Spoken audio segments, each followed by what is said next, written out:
into the day with the dawn ringing in my ears. Oh, well, I tune into my TV show. No better way, I gotta get myself into gear. Let's go. Oh, and I feel good today with my wake up in the morning espresso. I feel good today. It's my feel good breakfast show. What? You gonna go and work all those guys? Oh, a very good morning. Welcome to it. Yes, you can hear the voices echoing through your halls. It is that time of the day. It's the kickstart. It's the energy you need. Namaste. I absolutely love having you in our safe place this morning, and we got you for 3 hours. We're going to have so much fun this morning. Thank you so much for choosing us. A feel-good kickstart to your day. We're going to be lighting up the studio in celebration of Diwali, the festival of lights. And we've got a lot of love and light to share at the moment. I think the world needs this right now. It's time to honor light over darkness, hope over despair, and knowledge over ignorance. Just let that sink in for a moment.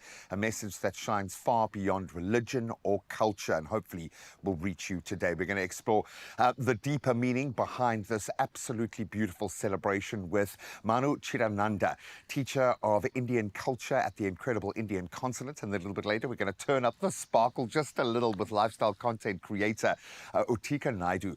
And she is going to show us how she celebrates in true style and how we can lean into that ourselves, from a vibrant paneer and chickpea biryani to a stunning Diwali tablescape, I'm going to call it, fit for any festive home. So please stay glued. Today's show is all about light. It's about love and the beauty of togetherness. And we are feeling very together this morning, or at least the ladies are. I can see already I'm going to have to raise my game considerably today, surrounded by these superstars. Good morning, Ayanda and Kutle. How nice is it to see your faces this early in the morning? Good morning, G. Sanpanani, Tumala, Abusheni. Hello. Hello, hello. I hope everyone is doing so well there in Cape Town. We are joined by the oh so radiant, beautiful Ayanda Tabete, everybody. I need you to join me everywhere and introduce me like that. Hello, Feel Good family. It's lovely to join you.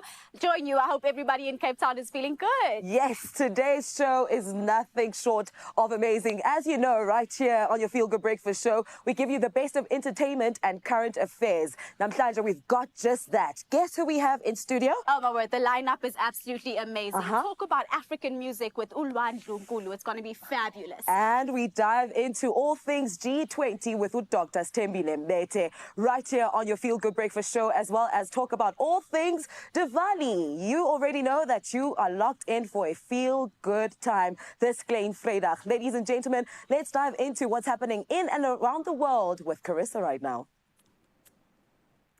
Oh, thank you so much, ladies. You look absolutely gorgeous this morning, and Mzansi, I'm sure you look just as good as well. But now, though, it's just gone 3 minutes after 6 o'clock in the morning. Let's get into your national news headlines. Now, we get started here with security measures that have been strengthened ahead of the 2025 matric exams starting next Tuesday, says Umalusi, South Africa's Education Quality Assurance Council.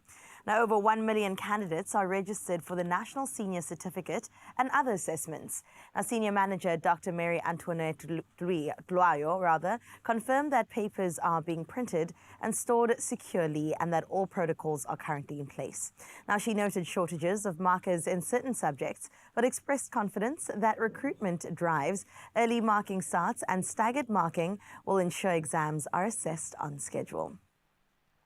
In other national news, following its exam preparations, Umalusi CEO Dr. Mafu Mahometsi clarified that the council will no longer oversee national certificate vocational exams or issue certificates, but will continue quality assurance for level 4 qualifications.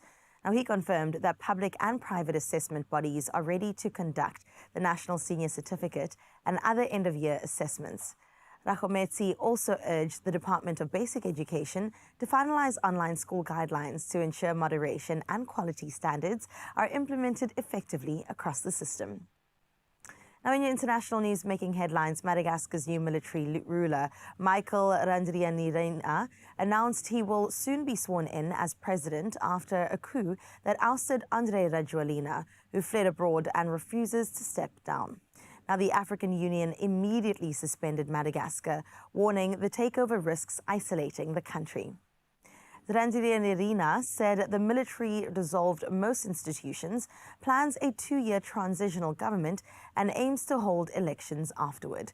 Now, once a key commander in the 2009 coup, he broke with Rajoelina over violence against protesters. Meanwhile, Rajoelina is believed to be in Dubai, citing threats to his life. Meanwhile, Pakistan and Afghanistan yesterday agreed to a 48-hour temporary ceasefire after a surge in airstrikes and ground fighting left after a dozen civilians dead and around 100 wounded. Now, tensions flared along the contested frontier after Islamabad accused the Afghan Taliban of harboring militants targeting Pakistan, while the Taliban denied the allegations and countered that Pakistan was spreading misinformation. Now, requested by Kabul, the ceasefire aims to halt further civilian casualties and restore calm, offering a fragile pause as both sides navigate ongoing sovereignty disputes along the volatile border. And let's close up here with celebrations that have continued to pour in for iconic designer David Tlale, who was recently honored with the Lifetime Achievement Award at the inaugural South African Fashion Awards out in Sandton. Now, colleagues, models and fans flooded social media with tributes praising his bold creativity as well as his influence over 2 decades. Now, Tlale, visibly moved, said the recognition was, quote, wonderful and beautiful, admitting he hadn't known he was nominated. Now, he thanked his team and supporters for believing in his vision, saying the award affirms years of hard work and resilience in building a proudly African brand. Now, Tlale added that the honor inspires him to continue mentoring young designers and shaping the future of South African fashion. David Tlale, you will forever be famous, and congratulations to you once again. That's where we leave your 6 o'clock news. We'll touch base again at 7. For now, though, the latest in sports with Graham.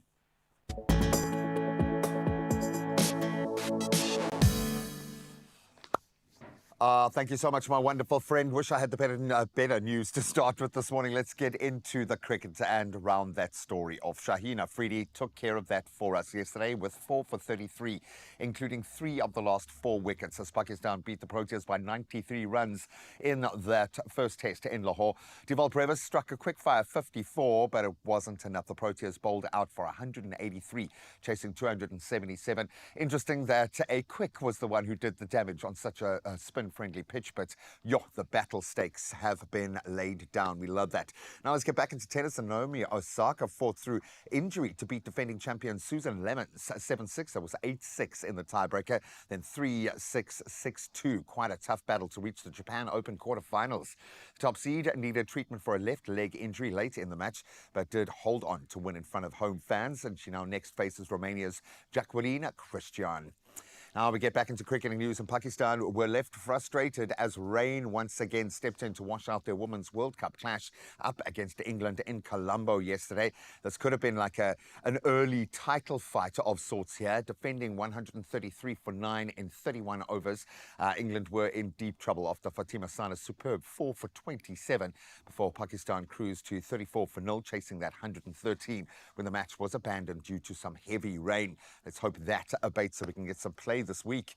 Now we get back into rugby, and Reinhard Ludwig will captain the Vodacom Bulls as coach Johan Ackermann makes 11 changes for Friday's URC match up against Connacht in Galway. Some of them forced, obviously. Andre Pollard returns home for the birth of his child. Congratulations, my friend.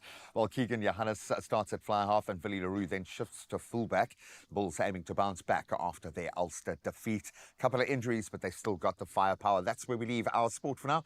Let's see if the weather is playing its part on this beautiful Thursday morning.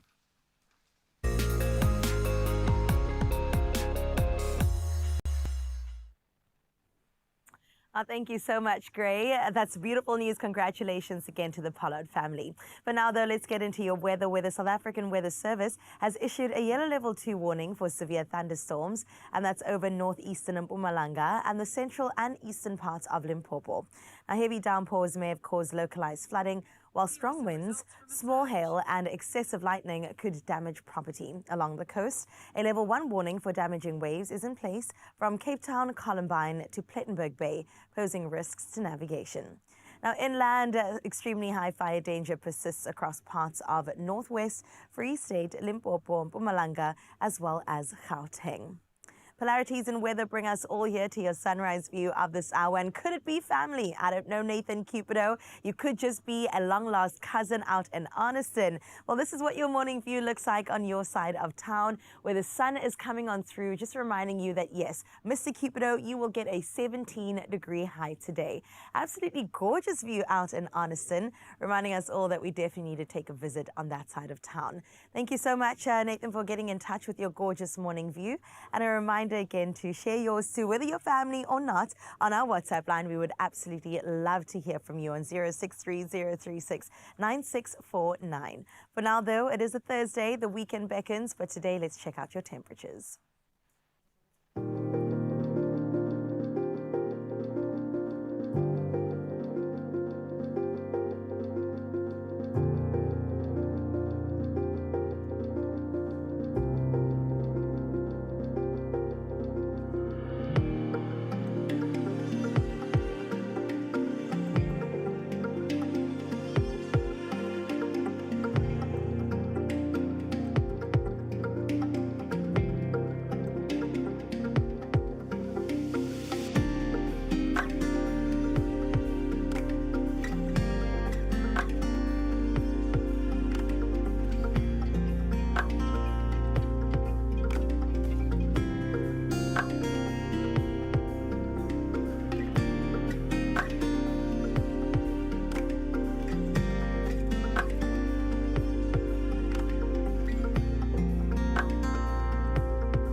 It's hot, not hot enough to break the sun in Uppington today, Not thankfully. Okay, but we're going to hopefully keep it there. Now, I don't mind if the temperature comes up. If the peeps are looking this good, how gorgeous does my friend look today? Come on. Listen, every single day we keep stepping it up. Meg, on the styling, I think that maroon is having a big moment right now, like the berry feel throughout spring. And listen, every time a skirt has pockets, I'm saying sign me up. For sure, but Say this is giving power vibes here. Maybe you're giving a bit of a power vibe today, ponytail, which to is be cool. honest. Yeah, no, you're ticking all the right kind of boxes this morning, the right kind of energy, and that's what you want. You want your outfit to make you feel awesome. True. All right, I'll give you a bit of a 360 Well if you done. want to see me all round. What's going on your side? Summer is going on, okay? Like this. Calves. I've been walking Now show my us your whole calves. life so that I can wear shorts like this, okay? No, I love it. I've been matching pastels and these earthy tones for my son all the time, just so he's got a bit more to play with, because I think he's learned from me, like grey on grey on grey isn't such a great colour palette. So have a little bit of fun in summer, but you don't have to be loud and crazy. And he's getting creative. So I absolutely love following suit. Absolutely love it. Megs also gets our vibe. I think so. So she knows how we're feeling on a day, and she dresses us to suit, and I'm feeling very free. I also like the fact that you allowed the girls to shine today, because look My how goodness. gorgeous our girls look out in Jersey. Ayanda Kutle, take us through what you're wearing today, because you look good. Listen, girl, Listen. first of all, I love me a skirt with pockets, okay? Yes, And please. gee, you need to go back to modeling. I love the little pose that you The did toning there. it gave, I'm an international model and we love to see it. He's gonna get your crown, I see okay? it, I Watch see it. out. He's after Ayanda. my crown, He's isn't he? after your crown.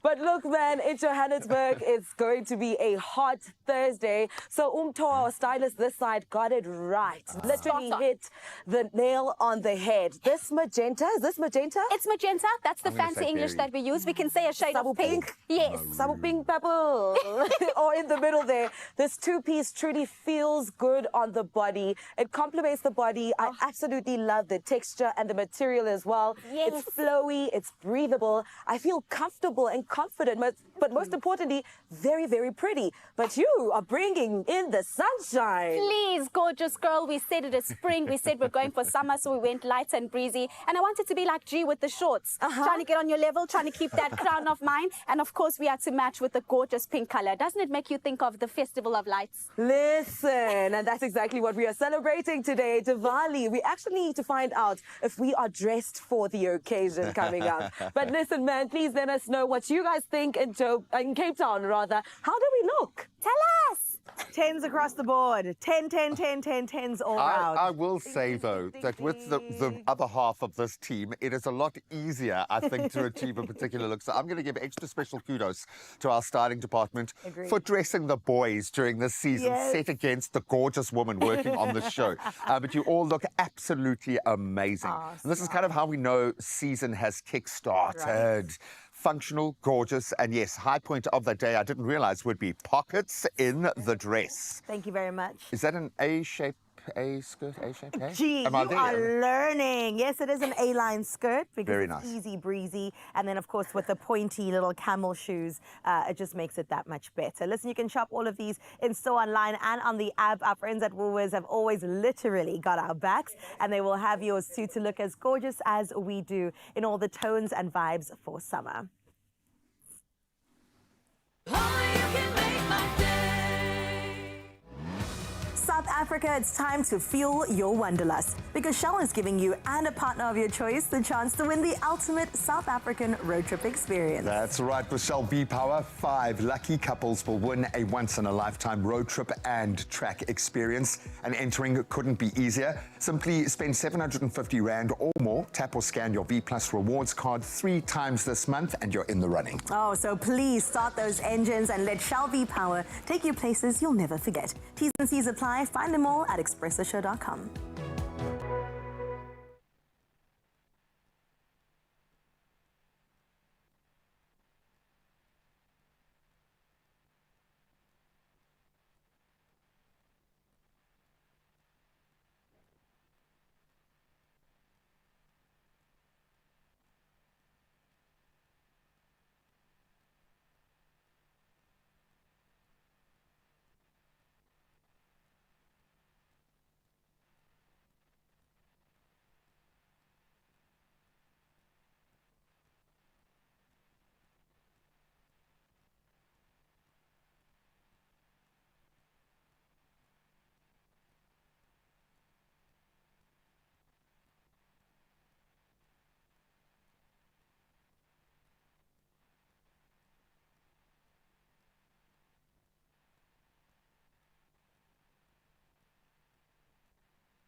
It's my feel-good breakfast show.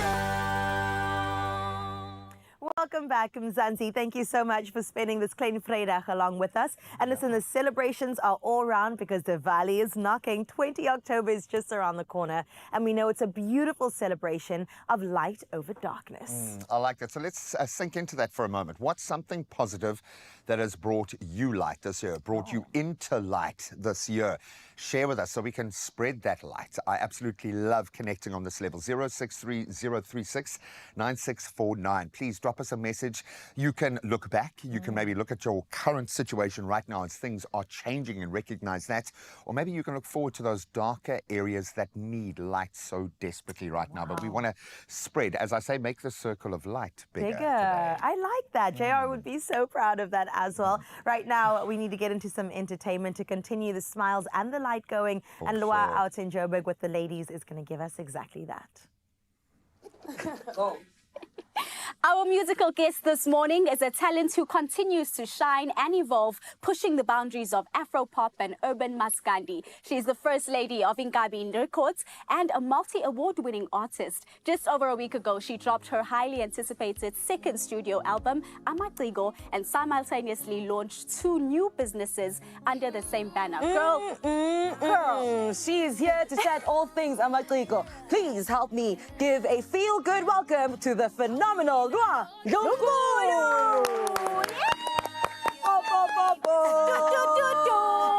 Loa, thank you so much for joining us here on Expresso. How are you feeling? I'm feeling good. I'm feeling fresh. I'm happy. New music is out. I'm just super excited to be here with you guys. Of course, and we're so excited to talk about Amatigo. Tell me, is it different? Is it similar to your first album that you released? It's not really the same. It's a bit different, but this one has, you know, more of like, you know, my type of like feel, you know, Yes. more traditional, but you know, urban at the same time, you know. So it's not really the same, but almost the same. Same, but different. Yes. I just want to dive into that a little bit. You've described it as a love letter to your people, as well as it represents a new chapter. Why the title Amatigo? Amatigo because, you know, I feel like isintu sethu, we need to pass it down to the next generation, you know. So the reason why I called it Amatigo is because I'm a person who's deeply invested in my roots, deeply invested in where I come from. And I feel like we've lost it somewhere, you know, and with this new generation. So I just want to pass it on to the next generation. That's why I named it Amatigo. Beautiful. So beautiful and so important as well. We always talk about languages getting lost, especially in the context of South Africa. So it's so important that you're using your platform to show that the language is still here and we can still enjoy it and make it beautiful. Now, you are a businesswoman, not just singing on stages. Why did you decide, let me start a business and not just make everything revolve around the stage? So it's because, you know, when time goes by and artists lose that thing, they are left with nothing. So I decided to open up my own Ngatsini production. Yes. So I named it after the album, which is Amatigo. So it's Amatigo Productions, and I've got a mini restaurant in Maboneng called Amatigo Foods. So it's just that I want to expand myself to not only do music, but to do other great stuff. Naturally. And now, how would you say that the music complements the culinary world? Why food? Is it a long-standing passion for Loa? Yeah, no, not really, but you know how they say food is, I don't know, a way through a man's stomach or something. So I wanted my music and food to be the way through people's hearts. And, you know, I want them, while they're listening to my food, to just go on Uber Eats and order the food, you know, and feel good. Actually. And you know, with us, you know, especially when we're with family as well, there's music, there's food. So for you to have both those things in the same space makes so much sense. Yes. Where can we find Amatigo at the moment? You can find them online. I mean, on all digital platforms, you can find us there. Lovely. Now, in a recent interview, which I found so interesting, right, Ayanda, is that Ulwandle Ngulu said that she would like to collaborate one day with Rihanna. Girl! Hey? You know what? I see it. But Right. why Rihanna? It's so specific and different. I feel like her voice is different and unique, just like mine. So, and also she's a businesswoman. I also one day want to take a little break from music and just focus on business and become a billionaire as well. So that's the reason why I really look up to her. business-wise and musically. I must be honest, I'm so intrigued. I did not expect Rihanna to come out of your mouth. Yeah. It's such a different sound. Now I have to know, who else is on your list of like favorite artists you want to one day collaborate with? It's Nicki Minaj, there's Friday. Naturally. There's a lot. I'm sorry to those that I didn't count, but there's a lot of international artists that I want to work with, because I feel like I've worked with most of the artists here in SA. Yeah. I just want to go worldwide with my collaborations, but stay here in South Africa, because this is where I want to be. From your mouth to God's ears, it is signed, sealed, and delivered. Yes, Will you be I performing tracks from your latest album? Right here? Yes. Definitely. I absolutely love that. Everybody, her new album, Amaciko, is out right now on all digital platforms. Also, do stick around to watch her perform live right here on your Feel Good Breakfast Show. Oh! Only you can make my day.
It's my Feel Good Breakfast Show.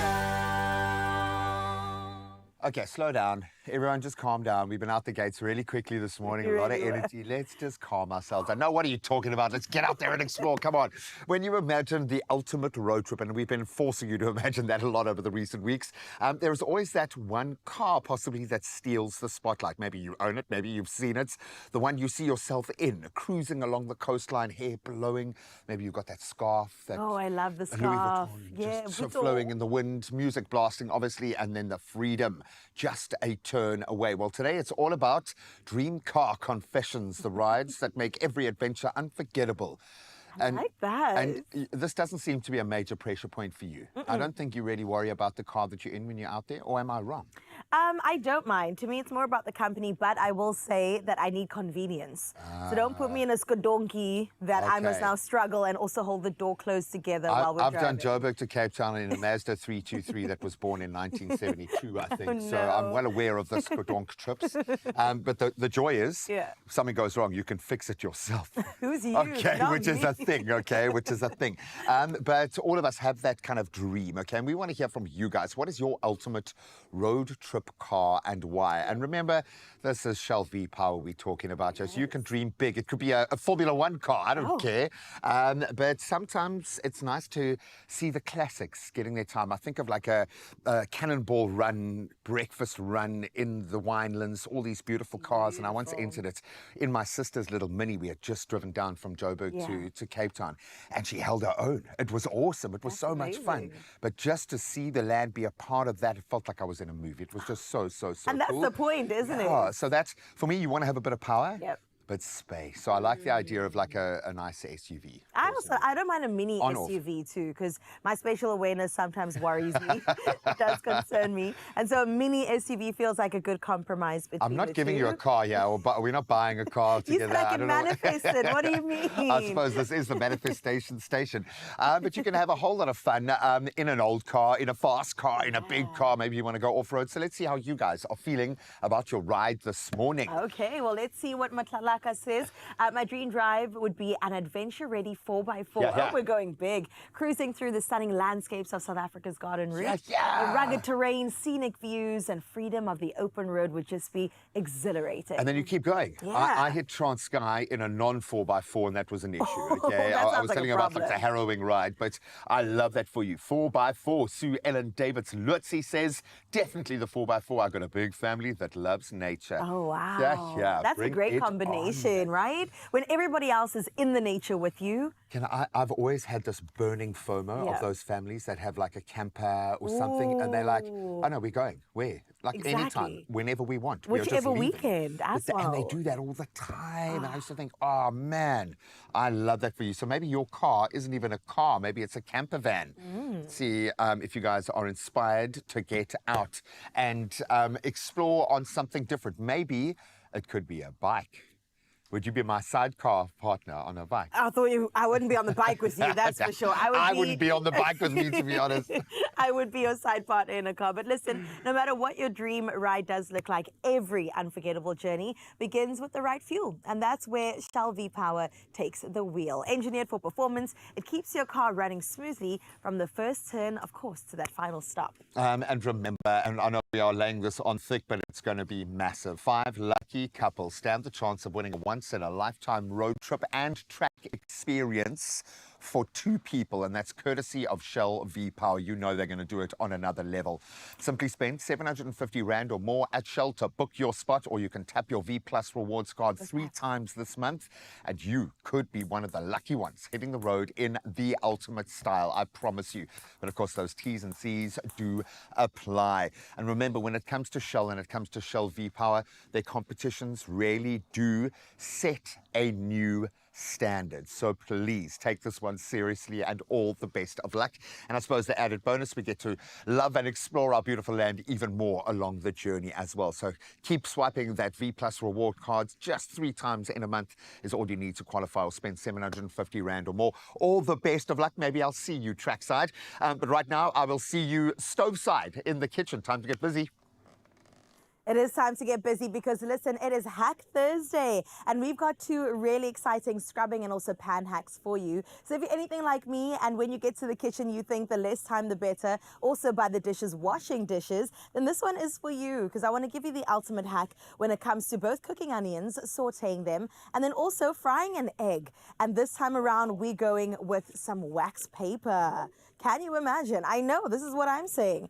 We're going to test it out and see if it actually works. Do you want to be on onion duty? I'm there for you in whatever way, shape or form. Okay. I'm your sidekick. Then you... Because I like this. I'm very excited. You can be in your bike while I'm in my car. Open that up, and then this is how we saute onions in a jiffy. Okay. Basically, throw some oil in, throw your diced up onions, and then you close Just the throw it lid. in, eh? You know, you need to go I've 0 to 100. I've seen you in the kitchen before, girl. I understand. Well, yesterday I almost lit the whole studio on No, fire. you did so- light the whole scene. There was no almost about it, my friend. You're living on the edge, and I love it. I like this dangerous era we find ourselves in. And then you close the lid and you basically allow it to steam itself to the perfect saute moment. Okay, That's it. so this is just a saute speed up, It's is a what you're saute saying. speed up. I like that. Wow, so even less to do. Now, what am I going to do? Okay, now now what you do can I do for watch the me rest cut of some the paper. cooking No, experience? you do the dangerous part. I'll hand that duty over to you. How much paper do we need? As me much when? as it gets in a pan. I think Up about there? Yeah. So we cut up our wax paper or baking paper. You know, Graham, this is what the sound of scissors sounds like, incidentally, if you have to play any sound recognition game at the end of the week, dude. She went, and you I said know, I'm that's like, cutting scissors. Maybe.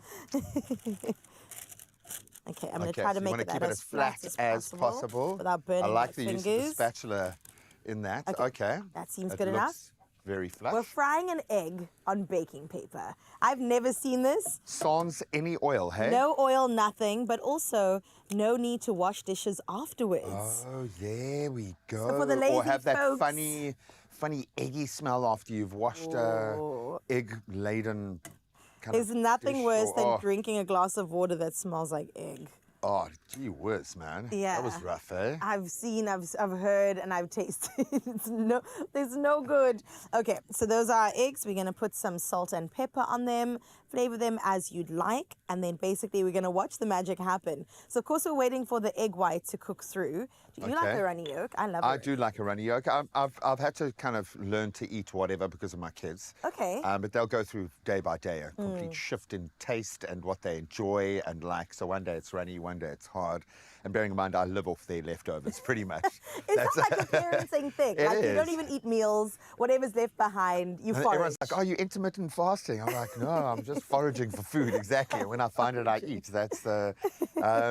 These. How are onions doing? I gotta say, these look like they are super sautéing. Okay, nice. Well, let's see Will the I steam destroy the happen. science of our hack if I open the lid? I really Not at would like all. to see. Oh.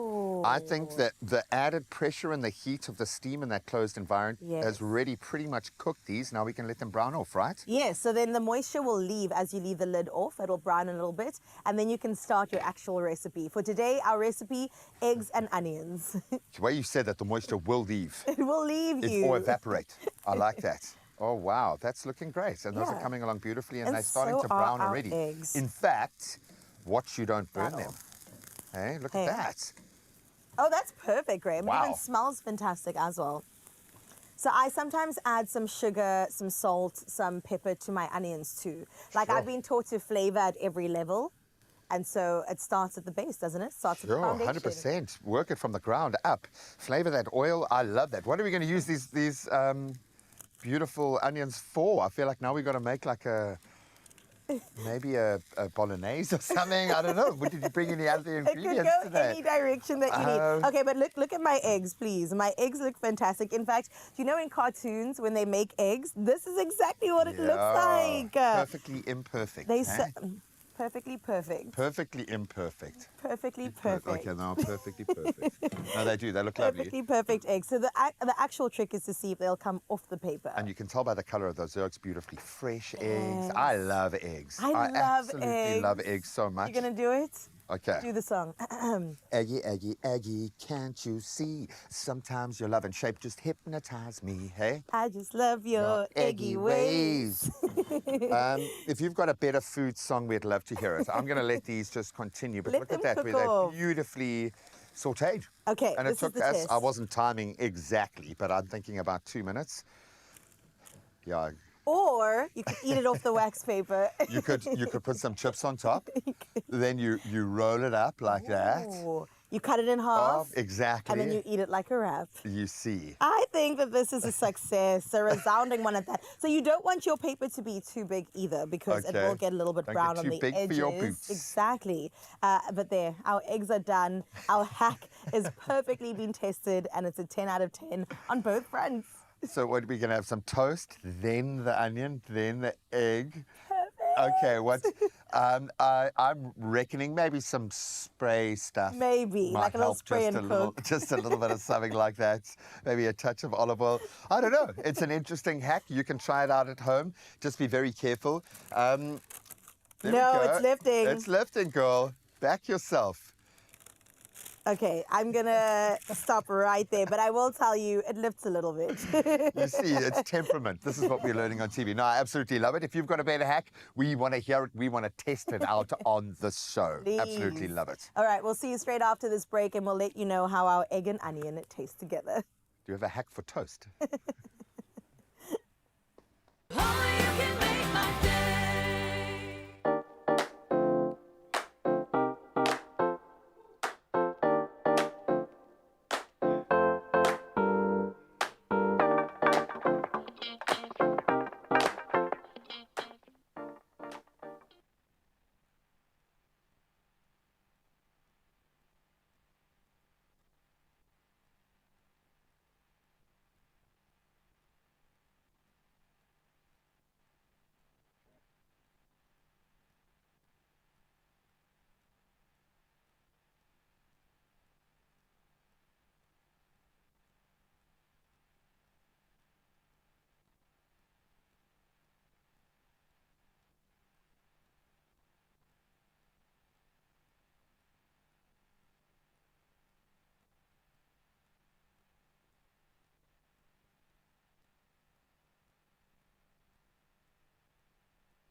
It's my feel-good breakfast show. Welcome back to your Feel Good Breakfast Show, Expresso. We are live right here on S3. As you may know, this year's G20 Leaders Summit is historic, not just because it's being held here in South Africa, but because it brings the world's most powerful economies to our doorstep. The G20 isn't just about policy papers and press conferences. It's about the dynamics between countries that hold global influence. So, who's actually at the table? What does each member bring to the mix? And how do smaller economies like ours fit into this high-stakes arena? Today we are joined by Dr. Thembile Mbete, Executive Director at Public Affairs Research Institute and one of South Africa's leading voices on international relations and global governance. Hello, gorgeous. Hello. Hello. Thank you so much for having me. Of course. I must say I'm pleasantly surprised by how young you are. Whenever we hear such big titles, you think somebody is really old who's going to come into the space. It's a pleasant surprise. Thank you so much. Let's get right into it. Who are the 20 members of the G20? And how is that membership determined? So first, it's important to have a context about how the G20 was formed. It was formed in 1999, initially as a meeting of finance ministers. In the wake of the financial crises, the Asian financial crisis in 1997 into 1998. And really it was formed as a platform for developed and developing countries, so the big industrialized countries, but also those that were coming up, that had a big impact on the financial markets. To meet in order to prevent a similar crisis to the one that had hit the world in 1997, but also to look at more broadly holistic economic issues beyond just finance. So that's how it emerges. And that is what then determined who was invited to the table. So the member states of the G20 include Argentina. Argentina was included because they were majorly affected by the financial crises of the 1990s.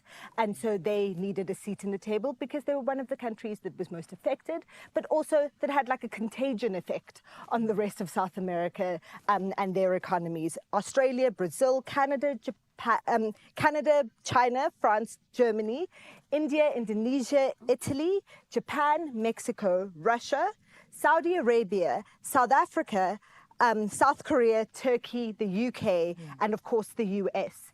Spain was not invited initially, which was hugely controversial.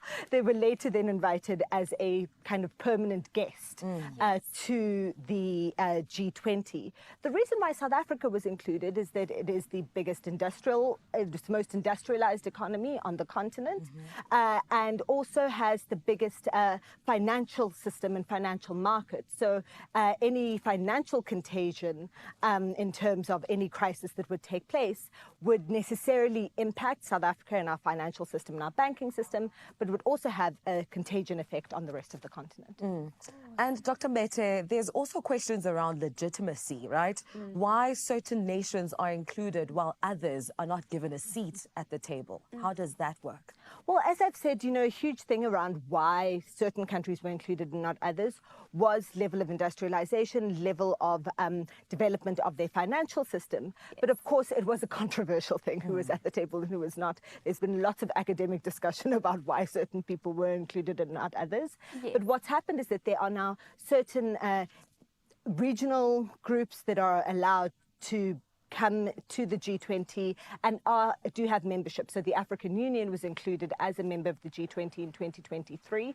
South Africa had been the representative of Africa on the G20 all of this time. And now the AU is a full member, a regional member, similarly to the EU, to the G20. Doesn't just have guest status, but actually has full membership represented by the AU Commission.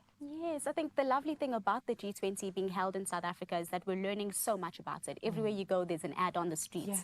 And one thing I do know is that they are permanent members of G20, and then they are guest nations or organizations. What I'm not understanding, though, is what the difference is between those two.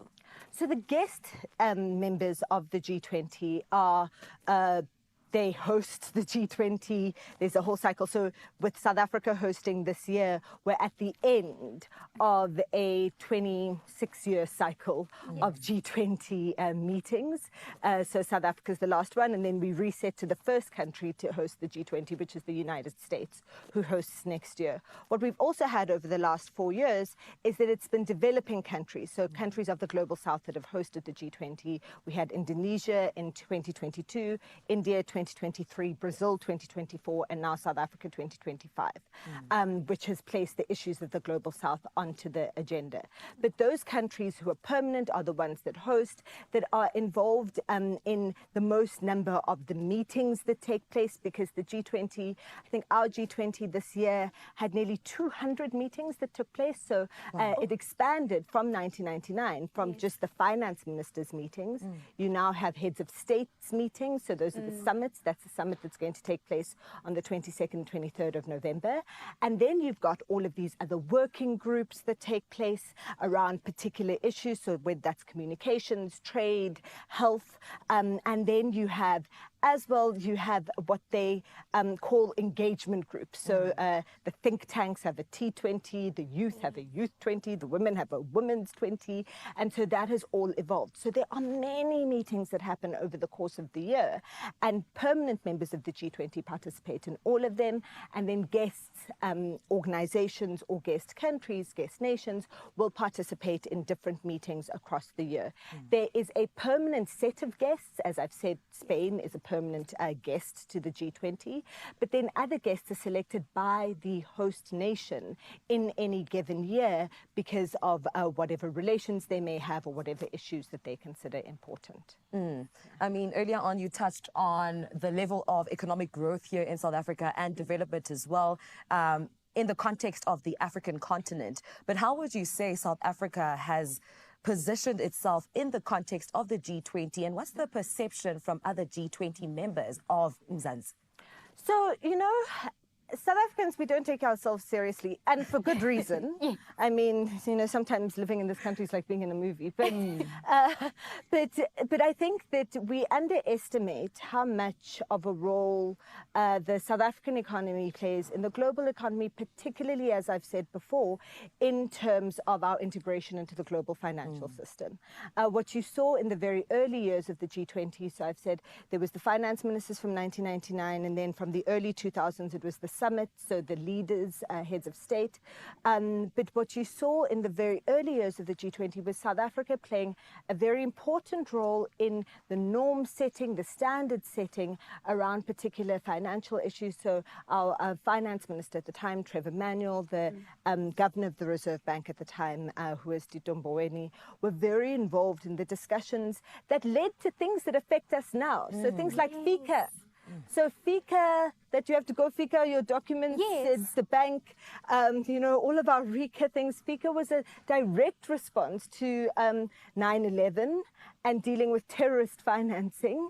You know, things like RICA, there's all of these standards that then get adopted by countries domestically that are initially first discussed at the G20. And South Africa has been involved actively in a lot of discussions during COVID.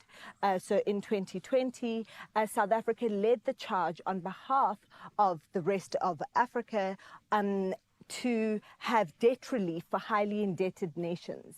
So remember, all of our economies shut down.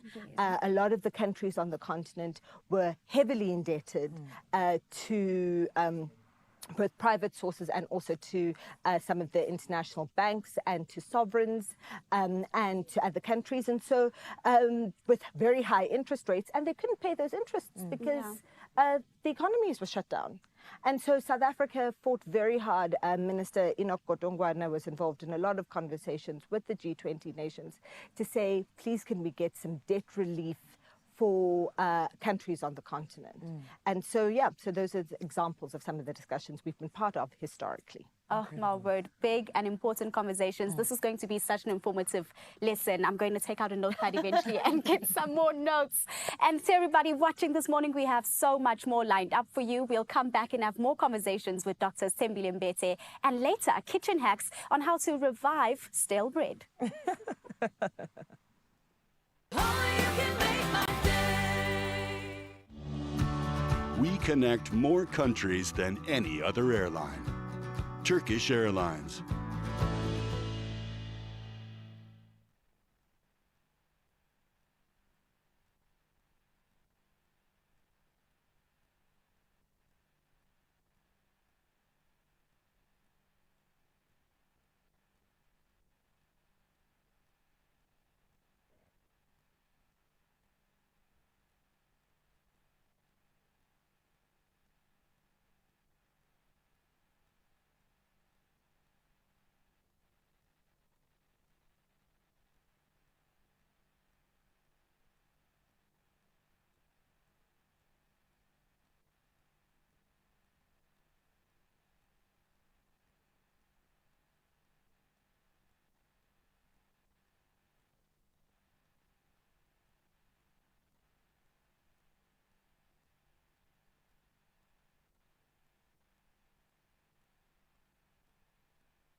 It's my feel-good breakfast show.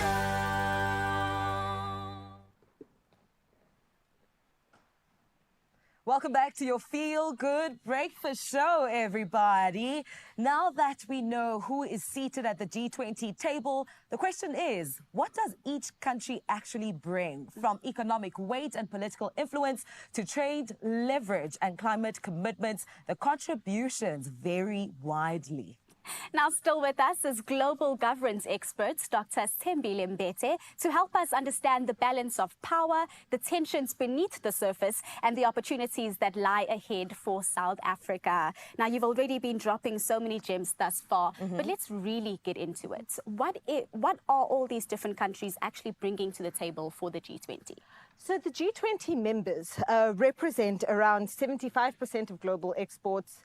They represent around 85% of the global economic output, so global GDP, and around 80% of the world's population. And so the G20 really is a microcosm of the world, even though it's only 20 nations, 21 now with the AU, well, 21 plus 20 plus the 50 African countries that are represented by the AU. And so the G20 represents the world in the sense of the amount of people in the world, but also the global economy and the global economic output of the world are represented amongst the countries that are in the G20. The other benefit and the other advantage that the G20 has compared to the international organizations that were formed after the Second World War. So after the Second World War, our whole infrastructure of global governance, of multilateral governance, the United Nations, the World Bank, the IMF, the organization that eventually turned into the WTO, all of those were formed after 1945, after the end of the Second World War. And those organizations tend to represent a balance of power that represents what power looked like in 1945. The G20, because it's a much newer organization, a much younger organization, represents more accurately what power looks like now in 2025.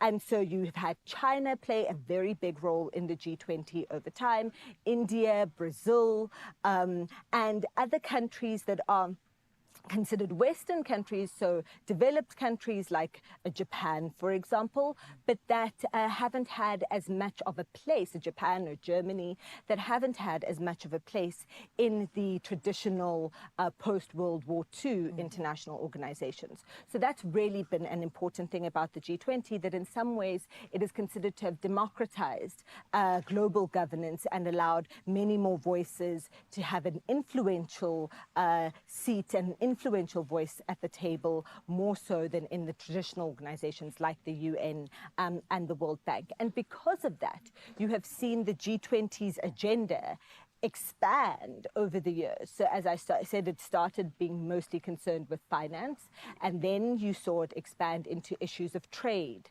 health policy, which has become very important because global health, is a big issue. You've seen it delve into issues of how do we address inequality and poverty, sustainability, environmental factors. So you've seen a lot of the environmental and climate change debates that happen in other forums in the international sphere also spill into the G20 because it's this gathering place for a bunch of countries that otherwise wouldn't be together. And I mean, the state of the world and international relations have completely evolved over time. And in the contemporary space, there are conversations about the G20 being dominated by the big five. In your opinion, how true is that? And what do negotiations look like behind the scenes? Are we really fulfilling the objective of what this G20, meeting is all about? Well, if you consider that I would assume that the big five is sort of the permanent members of the UN Security Council. So that's the United States, the United Kingdom, France, Russia, China. And what the G20 does is that it actually balances out their power because they're not the most, the power that they have within the UN system is that they've got veto power. They can decide what is discussed, what isn't, what is voted on, what decisions are made in the most important forum of the UN, which is the United Nations Security Council. In the G20, they are one amongst equals. It's democratic. It's a far more democratic system. And so what that does allow for is for countries that are not represented in, that aren't amongst the B5, that don't have P5, that don't have a lot of power within the UN to exercise a lot more influence than they otherwise would. And so that's why countries like South Africa, like Indonesia, have been able to play a very big role in influencing some of the most important decisions of the G20. The other thing is that I've spoken about these like 200 meetings that happen over the course of the year, but a lot of the most important discussions of the G20 happen on the sidelines. Like all of these international gatherings, the coffees that people are having, the meetings that people are able to have, out of the public eye are actually very influential in the decisions that eventually filter into the G20. They're also very important in terms of the decisions that get made about other things. So 2022 was a watershed year for the G20 because that's the year of the Russia-Ukraine war that started and, Russia's invasion of Ukraine. And what you saw was that there was a lot of negotiations on the sidelines of the G20 in Indonesia about how to deal with that issue. And you keep seeing similar dynamics around important issues. One of the reasons why the G20 in South Africa has been so important in this year of the first year of Donald Trump's second term as US president, tariffs, all of the things that are happening, South Africa becomes now the stage for the discussion, the ventilation of these issues, especially with the US boycotting a lot of the meetings or sending lower level people. You've seen South Africa suddenly become important for a place where other people can gather and discuss. Dr. Mete, thank you so much for joining us here on your Feel Good Breakfast Show and really just breaking down what we can expect when it comes to the G20 being hosted here in South Africa in November 22nd, right? Yes, 22nd and 23rd is the Leaders Summit, so it's going to be a very busy time in Joburg. Incredible. Ladies and gentlemen, I really hope that you walked away with new information right now. We have just hit the top of the hour, 7 a.m. It's time for us to dive into the news headlines. What's happening there in Cape Town? Well, thank you so much, ladies, for that absolutely vital conversation, bringing us to 7 o'clock. Let's get into your national news headlines. With Gauteng Health and Wellness MEC, Nomantu Nkomo-Ralehoko, says that the provincial government will prioritize infrastructure maintenance as well as quality refurbishments in hospitals across the province. Now, speaking at a media briefing in Johannesburg yesterday, she explained that many patients are discouraged by outdated facilities in need of proper upgrades. Now, the focus will be on meaningful improvements rather than cosmetic changes, with funding directed to ensure hospitals provide better, more functional environments. Now, the initiative forms part of Gauteng's broader plan to enhance service delivery as well as patient care. In other news in South Africa, security measures have been strengthened ahead of the 2025 matric exams. Starting next Tuesday, says Umalusi, South Africa's Education Quality Assurance Council. Over 1 million candidates are registered for the National Senior Certificate and other assessments. Senior Manager Dr. Mary Antoinette Dliwayo confirmed that papers are being printed and stored securely and that protocols are in place. She noted shortages of markers in certain subjects, but expressed confidence that recruitment drives, early marking starts, and staggered marking will ensure exams are assessed on schedule. Taking a look further afield at your international news making headlines, 8 trucks entered Gaza yesterday as Israel reopened the Rafah crossing following renewed body handovers by Hamas. That's after a dispute had threatened the fragile ceasefire. Several Israeli bodies were returned overnight, with 2 more coffins arriving later for forensic identification. Now, Israel warned the crossing would stay closed if Hamas delayed returns. Now, the truce's next phase, requiring Hamas to disarm and cede power, remains unfulfilled, while longer-term issues, governance and international stabilization force, and Palestinian statehood are still unresolved. Now, U.S. President Donald Trump has said Israeli forces could resume action if the ceasefire collapses. Meanwhile, Madagascar's new military ruler, Michael Randrianirina, announced he will soon be sworn in as president after a coup that ousted Andry Rajoelina, who fled abroad and also refuses to step down. The African Union immediately suspended Madagascar, warning the takeover risks isolating the country. Now, Randrianirina said the military dissolved most institutions, plans a 2-year transitional government, as well as aims to hold elections afterward. Now, once a key commander in the 2009 coup, he broke with Rajoelina over violence against protesters. Meanwhile, Rajoelina is believed to be in Dubai, citing threats to his life. Closing off on a more feel-good note with the Garden Route Kite Festival in Sedgefield near Knysna was an absolute triumph this past weekend, filling the skies with colour and the hearts of families with joy. Our chairperson, Jackie Weaver, celebrated that all funds will support a children's bursary fund, helping youngsters reach school in George or Knysna and backing plans for a local high school. Now, Mayor Andrew Struble praised the festival for uniting communities while boosting tourism and creating jobs. From intricate handcrafted kites to giant team-flown showpieces, every creation soared beautifully, while dogs wowed with agility runs, obedience displays, and a charming best-dressed contest, making the day truly unforgettable. That's where we leave your 7 o'clock news. It's time now for your sporting highlights.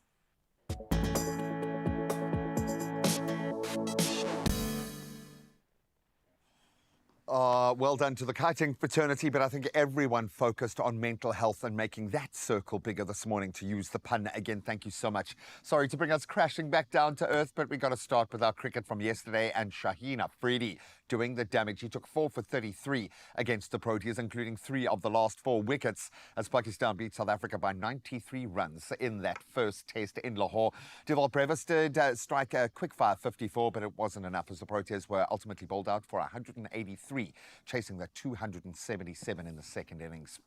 Now let's get into tennis, and a major moment, I would imagine, for Naomi Osaka, who fought through injury to beat defending champion Susan Lemons 7-6, and that was 8-6 in the tiebreaker, then 3-6, 6-2. Quite a battle to reach the Japan Open quarterfinals, and the top seed needed treatment for a left leg injury later in the match, but held on to win in front of her home fans, very excited home fans, as you can imagine. She next faces Romania's Jacqueline Christian. Now getting into the cricket on the biggest scale, and yet again rain has spoiled the party. Pakistan were left frustrated as rain washed out their Women's World Cup clash up against England in Colombo on Wednesday. Defending 133 for 9 in a 31-over game, England were in deep trouble after Fatima Sana's superb 4 for 27, before Pakistan then cruised to 34 for no loss, chasing 113 when the match had to be abandoned due to some heavy rain. Let's hope we get some play this week. The ladies are firing. Now we get on to rugby and trying to figure out all of the injury issues that we have in the URC. So Reinhard Ludwig will now captain the Vodacom Bulls as coach Johan Ackerman makes his 11 changes for Friday's URC match up against Connacht in Galway. Andre Pollard returns home for the birth of his child. Congratulations, my friend. While Keegan Johannes, he starts at fly half, gets the opportunity with Billy Leroux shifting to fullback. The Bulls will want to bounce back after their defeat at the hands of Ulster, and this team could do it. So watch that space, as I always say, but that's where we leave our sport for now. We'll touch on those headlines at around 8 o'clock. Let's see if the traffic is waking up.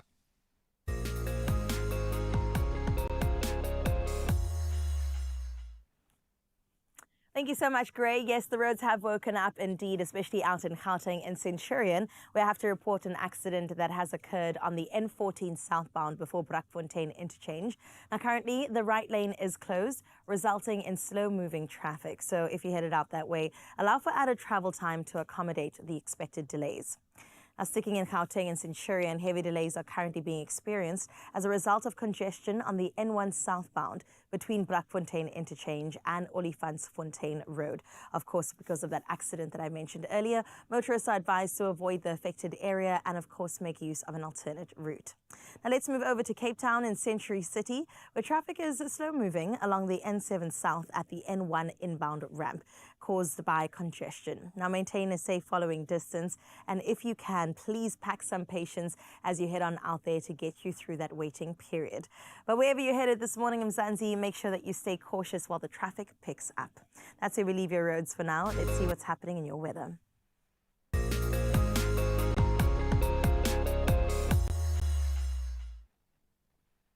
The South African Weather Service has issued a yellow level 2 warning for severe thunderstorms over northeastern Mpumalanga and central and eastern parts of Limpopo. Now, heavy downpours may cause localized flooding, while strong winds, small hail and excessive lightning could damage property.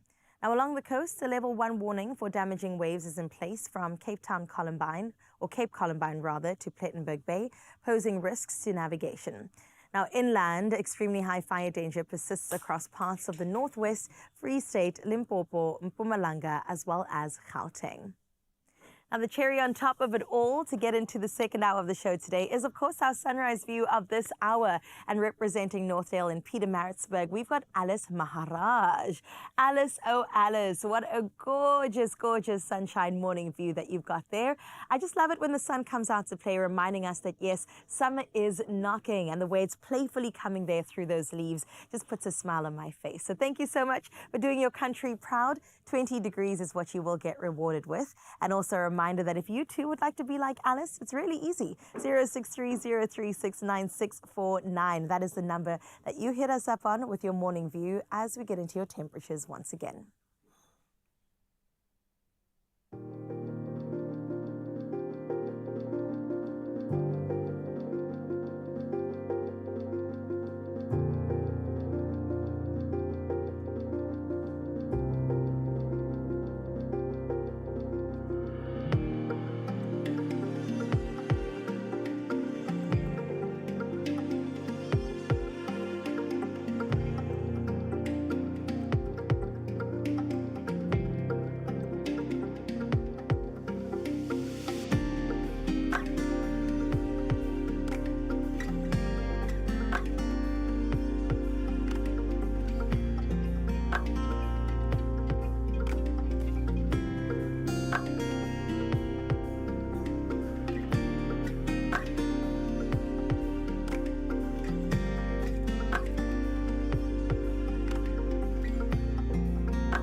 Beautiful day. Thank you so much. Keep sharing those gorgeous sunrise photos with us.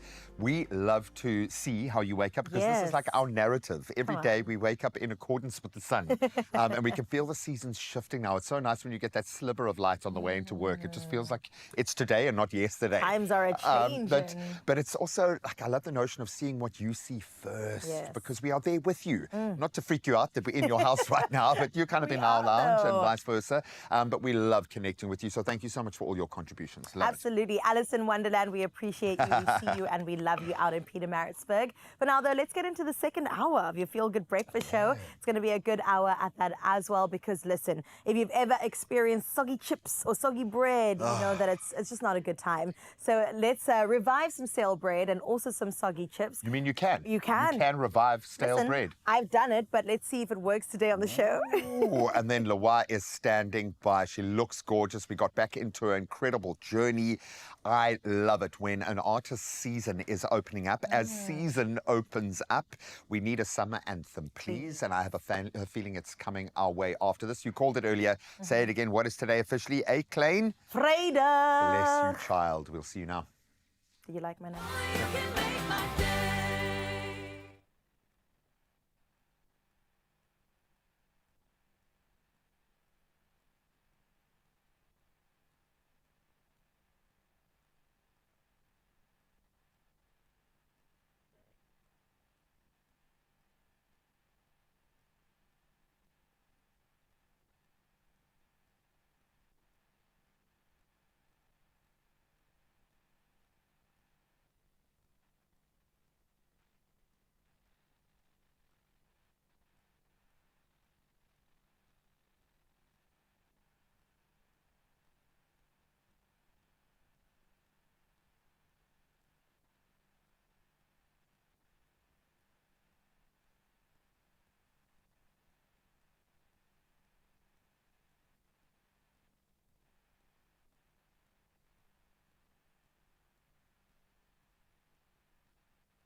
It's my feel good breakfast show. Welcome back, Feel Good family. Now, we promised you a morning full of music, and one thing we get right here is fulfilling those promises. Standing by to perform a single from her latest album, Amaciko. Please give a huge round of applause for uLwantunkulu with Edolobheni.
Basana ngimtholile umalume wenu ubhudo omuhle nankinga ibluwe limesha neskipa perfume umesondela kimi basana ngimtholile umalume wenu ngiyaphetha ngaye ngiyaphetha wangiphosela uthando ngakhetha uthi uzokhipha amaphepha basana ngimtholile umalume wenu sweetie usukela asoze ngamuyekela phela mina nodali asolana ngefoni satholana edolobheni awumina nodali asolana ngefoni satholana edolobheni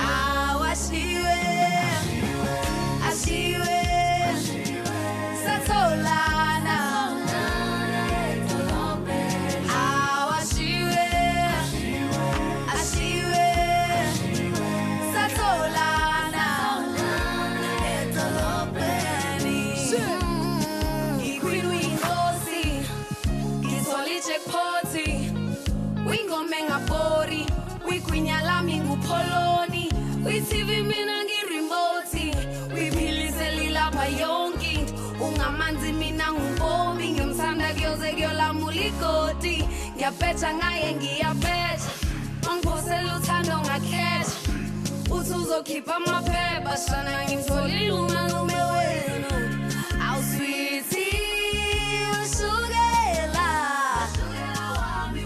angisoze ngakuyekela phela mina nodali asitholana ngefoni satholana edolobheni awumina nodali asitholana ngefoni satholana edolobheni awashiwe ashiwe satholana edolobheni awashiwe ashiwe satholana edolobheni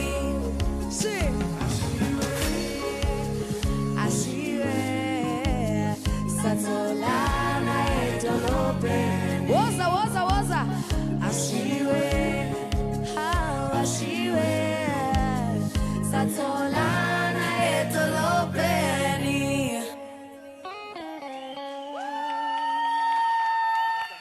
Sunday roots, please. Lua, you are incredible. Mwah for Lua. I love the fact that we've got young artists, a whole new generation of shabalalas coming through the mix, taking us back to our roots. Absolutely beautiful. Goosebumps again for like the 1,000th time this week. Well done. Let's see if we can give you some goosebumps this please, morning. get your arms ready because listen, there is an estimated 400,000 Rand jackpot and new Daily Lotto Plus for an estimated 150,000 Rand jackpot this Thursday. I'm just saying that you could win big, okay? So what are you waiting for? Buy your tickets now. You could do so in-store on the National Lottery website, .co.za, the mobile app, cell phone banking, or simply dial *120 *7529# for your USSD. Now, there might be some amazing videos to look at on our social media pages today. I'm just saying, like every day, but there'll also be these details so we can remind you whenever you need. And then you can go and play your daily lotto for an estimated 400,000 Rand in that jackpot. And then the new Daily Lotto Plus, your second chance to win today.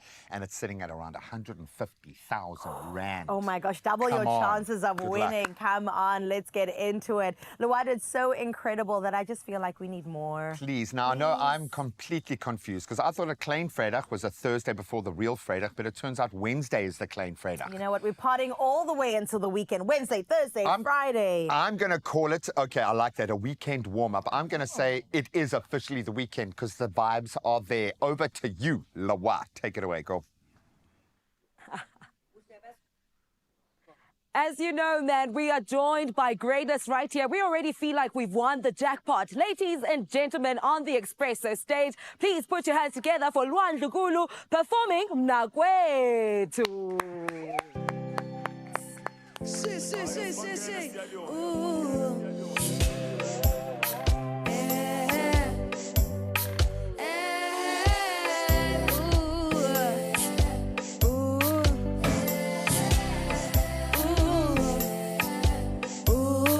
Ngithi bengicela vele umnakwethu sikhulume ngendoda yethu lena kayenzi ngafoni kuphela amalanga ingangiboni vele ungitshela abafethu ngitshele ngomjito ongangiphost okuphela amalanga ingafoni ngiyamsola sengathi unentombi vele ungitshela abafethu ngitshele ngomjito ongangiphost okuphela amalanga ingafoni ngiyamsola sengathi unentombi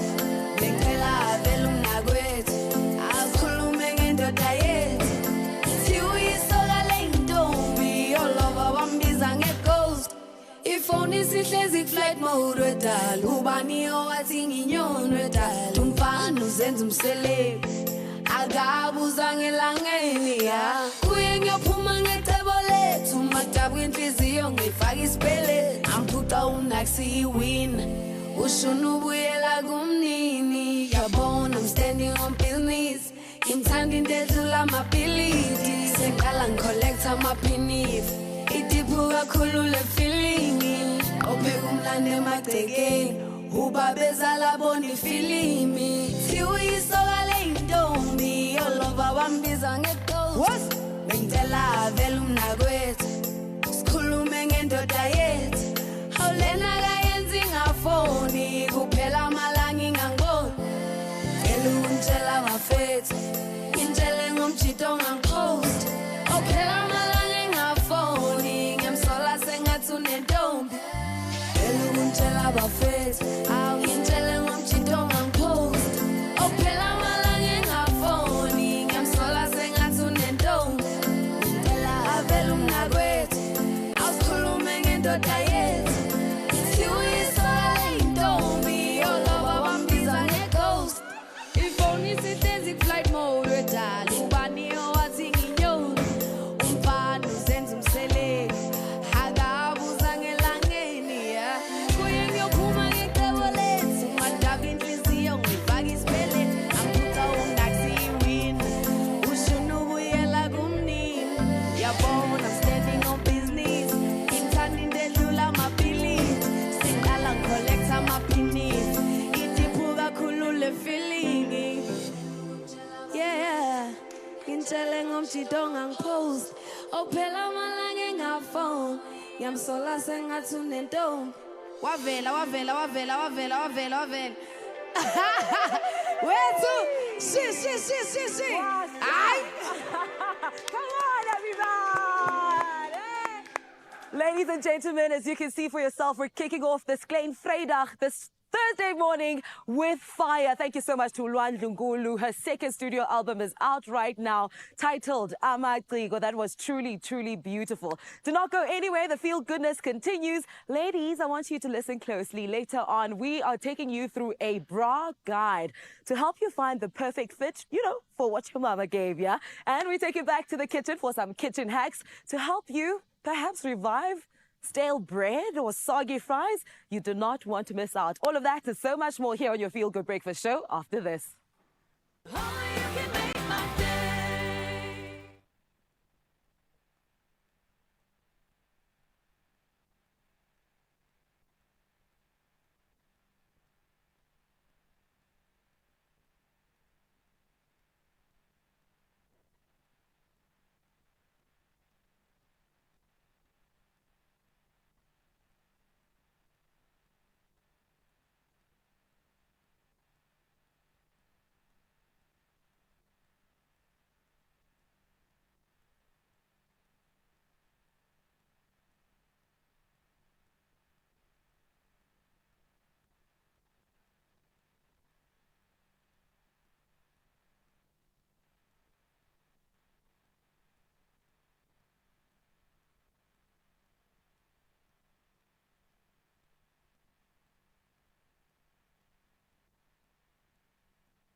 It's my Feel Good Breakfast Show.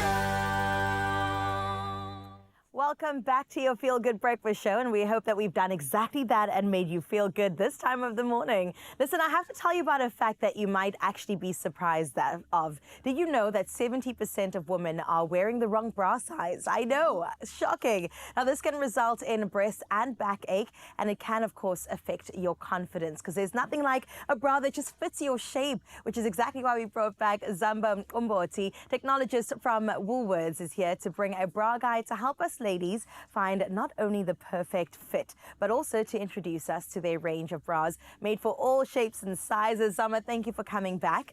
Let me tell you, when it comes to Woolworths bras, it's a staple. Every single day, I feel good, I feel confident, it fits well. But we've got to get into talking a little bit more about finding the correct bra size. I mean, why is it so important that ladies do this? It's important to find the correct bra size because not everybody is the same. So we all created different, and there's different bra shapes for the different body types. So how do you find your bra? One, you get measured so that you find the correct fitting bra. And then once you measured in store, which we have a service, you get fitted. So the person who's going to assist you is going to measure you, give you the size, then you fit it, and then you find the bra that fits you well. So in bra shapes, there's different shapes, and they fit differently. So there's a plunge neck, which is deep V. You can wear it with deep V shirts and dresses. And then there's a multi-way bra that you can interchange your straps. There's a balcony bra, which allows you to wear lower necks, square necks.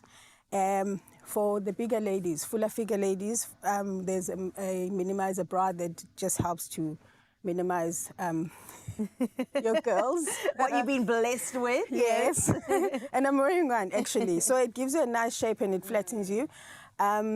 We also have padded non-wires for the ladies that don't like wires, but they want Support. the support. Anyway, And the... Oh, I forgot what.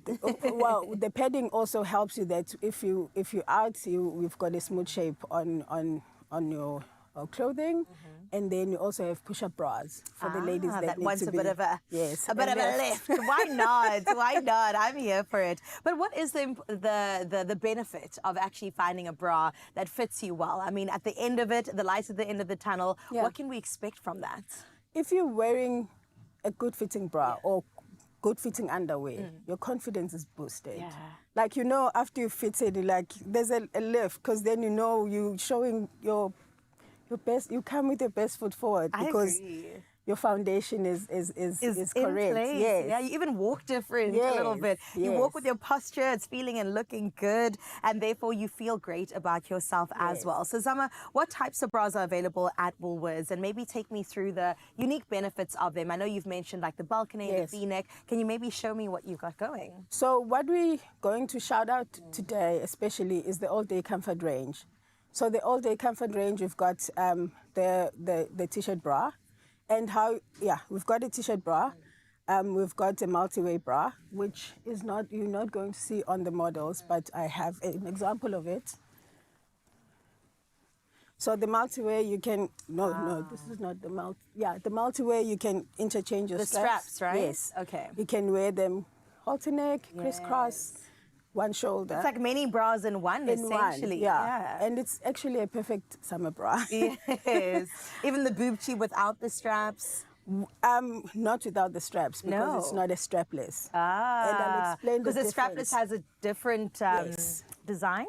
The strapless has got a silicone elastic. Has got silicone elastic. There you go, on the inside, so that it doesn't slip down. Yes. I got you. So the one that we call out as a multi-way will not have a silicone elastic, and the one we call it a strapless bra will have silicone. So that you don't risk the exposure. Yeah. I understand. Okay, cool. And I love the fact that you said the everyday comfort bras, they come in the everyday colors. So you're wearing it under white, you're wearing it under your fundamentals. Yes. Yeah. Okay, so let's see this on models, because I'm very curious about it all. You see, this is the bra. I've got multiple of these in my wardrobe because it is just so comfortable and it does seamlessly fit under clothes beautifully. So take me through this. So the all-day comfort t-shirt bra is, the cups are very soft against your skin. The wire is encased in such a way that it's comfortable against your body, and then the wings are double, so you don't have elastic against your skin. Ah, Thank you. what a great fit. Okay, perfect. What else do we have? We have the 360 bra. It's especially for fuller figure ladies. So the fabric is so soft against your skin and it stretches in all directions. So you get full benefits of comfort. You drop into your cup better, and it enhances your silhouette. Yeah, it gives a great shape as well. Yes. Yeah. So also talking to how do you know your bra fits you well? You must make sure that your cap is not cutting you on your breast. It's not cutting at the underarm, and you are not, and it's not digging in or not too loose, because when it's loose, it dries up, and then you don't get a benefit of the front support, of the and then front the back support. as well, if you can turn around. And the back must also be a great thick strap too for support as well. for support for the fuller figure ladies. Well, look at that. Thank you so much. Let's see our final one. The final one, I'm going to shout out because we're getting into summer. Yes. So this is a perfect summer bra for the fuller figure ladies, and this is also a perfect summer bra. This one, we call it 8 ways to wear. Okay. So the way I've showcased it today is that it's a halter neck. It's a halter. And you can wear it with your low back dresses. Ah, and the support is still there because now we've crossed the straps at the bottom. Yes. Well, look at that, Woolworths. And you said 8 ways, so you can 8 switch ways. it up depending on what you actually have wearing today. And it's on the label. So the label shows you the different ways you can Oh, wear it. stunning. And the support is still there as well. Beautiful. Thank you so much. Okay, that's great. And that bra also comes in the more nude color. Yes, Okay, there is a perfect. nude one. Somewhere this side. Yeah. Oh, that's fantastic to know that our white dresses, yes, can still be worn. Zama, that is absolutely great. So you've talked through the bras and you Yes. know it's a good fitting bra. Like you said, if you're not spilling over at the top, Yes. if the sides are comfortable. Yes. And what else you mentioned? Your underband must not cut in. Cut in, Or it must yeah. not be too loose. Also the cap. So if you're wearing your cap and you can see a gap at the top, your cap is too big. Yes. So you need to make sure that you are measured. What is important is that you must be measured for you to know your correct bra size. Right. And when do you know that you must go get measured? If anything in your life as a woman has changed. If you've lost weight, you've gained a bit of weight, Right. you're going through hormonal changes, go get measured, because you will know what the correct bra size, and then you'll still be comfortable. Come on, and we want to plug into that confidence like Zama has said right now as well. And I'm telling you, there's nothing better than wearing a bra that really fits you, and Woolworths has done exactly that. Like I said earlier, 70% of women are wearing the wrong sized bras. So what we want you to do is actually just feel the difference that makes the perfect fit and that makes perfect sense. So find your fit at Woolworths, available in-store, online and on the app. And as Zama mentioned, you can in fact get measured at selected Woolies stores across the country.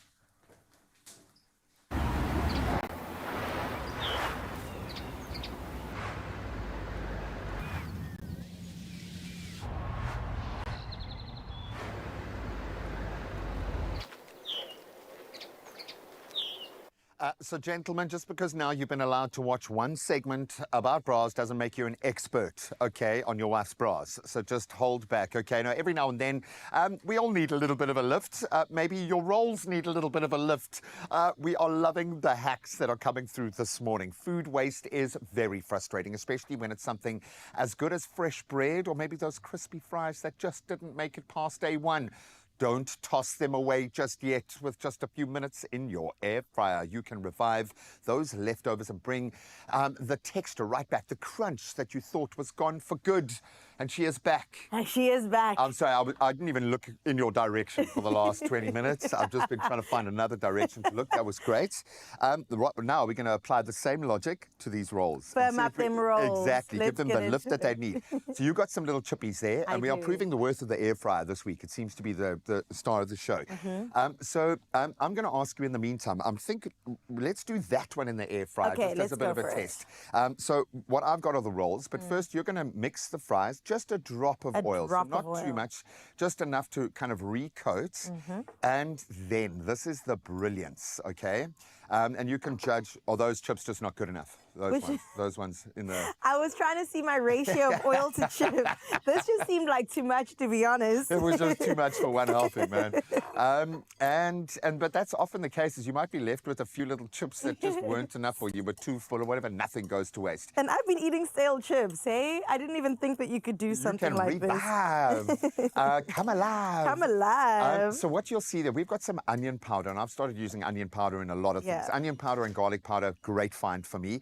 You could even use some Parmesan. Oh, yes. Hey, and create yourself some cheesy fries. With truffle oil. Ooh, Talk get to out me of town, girl. A nice. nice aioli to dip it into. Oh, Come on. something. So you're just going to literally toss that through, and then we're going to pop it in the air fryer. I'm going to start heating up our air fryer in the meantime. You do and that. We'll go air fry, and we're going to do, I think, about 190. And we will do it for about 3 minutes or so. That sounds good We'll to get me. that heated up. Oh, just toss it straight in there. There we go. And yes, line your air fryer, it'll save All right. you. And with the air fryer lining, remember it's paper. And if you're going to heat your air fryer up, it uses a fan that sucks that paper up. So please just be careful. And there it's on its way. Perfect. And that's all you do. Just give it a little bit of a refresh, a little bit of a revive. It's all good. So here we have got some rolls. Yeah. And they're not doing so well, No. man. I feel like this is an episode of ER. Quick stat! Revive. Bring in the water. Do those things with the So all we're two. going to do is literally just give them a little, as if they are really... From a distance, too. Okay. Can I tell you, Gray? Sometimes I'm just extra like this. I actually go to the sink and I give it a wash. I put it under the tap. rinse with your roll. I rinse the roll. We've rinsed and mince then- on this show. So why not rinse the roll? And then I put it back in the oven or air fryer instead of a spritzer. But I like this. I like the spritzer because you also get it all over the table, which And I'm you might as well trying to clean do. it while you're at it. And then that's it, about 160. I don't think it really matters which thing you put it on. I like to put it on bake because it's bread, but I think Why you could put it not? on any of the heat settings. The modality doesn't really matter. 160 for about 5 minutes, just That sounds checking good. as you go. You will be amazed. Because then the inside goes soft, the outside goes crunchy, and then it's like you just baked fresh bread. Yeah, put a little bit of water in there. In the air You're going to have fryer. the steam. It's going to reconstitute.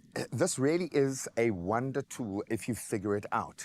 Time just dissolves away with the air fryer. Whether you've left something too long, it's ready for the rusty bin. No, it's not. Okay, Georgia, some of us can be saved. I love the fact, though, that nothing is going to waste. If you've got one of them crispy rolls, you know those crispy My rolls. dad loves a crispy Oh, roll. my word. A little bit of ham and cheese on a crispy roll. Get out of town. But the crisp, it really gets It crispy. gets crisp. It And gets that's about rock after a hard. day. So this is great. You can save almost anything. So don't just be loose and fast. And I'm speaking to one of my family members. Don't throw it away.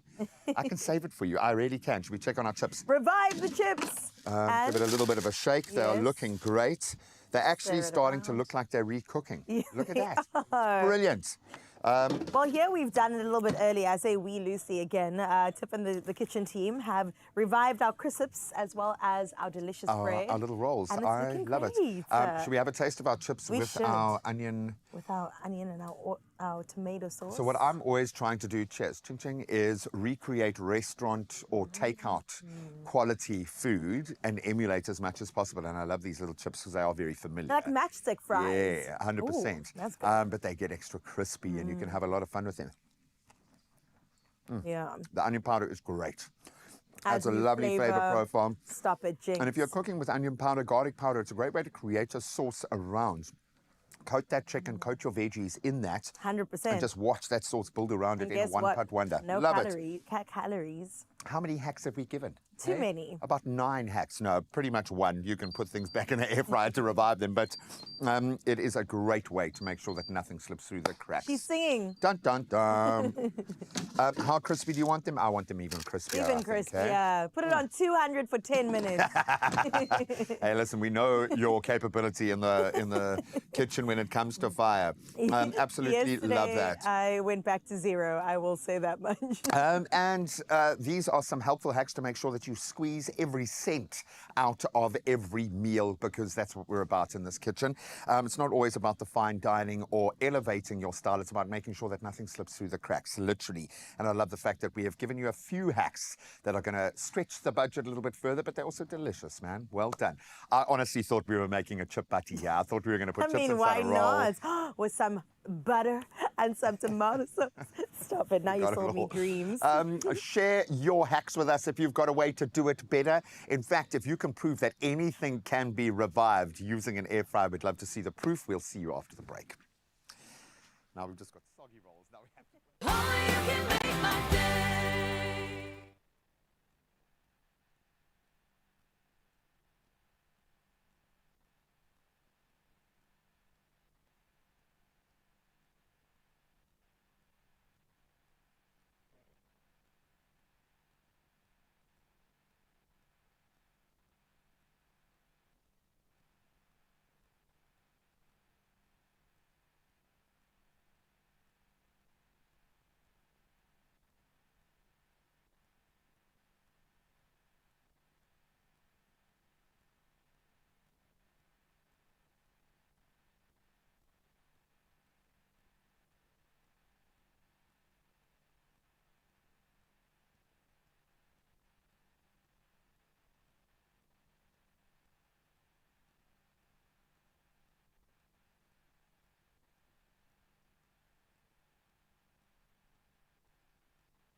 It's my feel-good breakfast show. And just like that, you're right back on your Feel Good Breakfast show. Thank you for being here this morning. Now, today we are lighting up the studio as we celebrate Diwali, the beautiful festival of light, cherished by millions around the world. And today, lifestyle content creator Uthika Naidu is here to show us how she shines and dazzles in style for this beautiful celebration of Diwali. I mean, look at her. She's absolutely gorgeous, beautiful. Thank you for joining us here today. Thank you for having me. Of course. I mean, already I'm seeing the glitz and the glam in front of us, but we know that Diwali is a beautiful celebration of traditions, of love, and also celebration. So how do you and your family celebrate this beautiful time of year?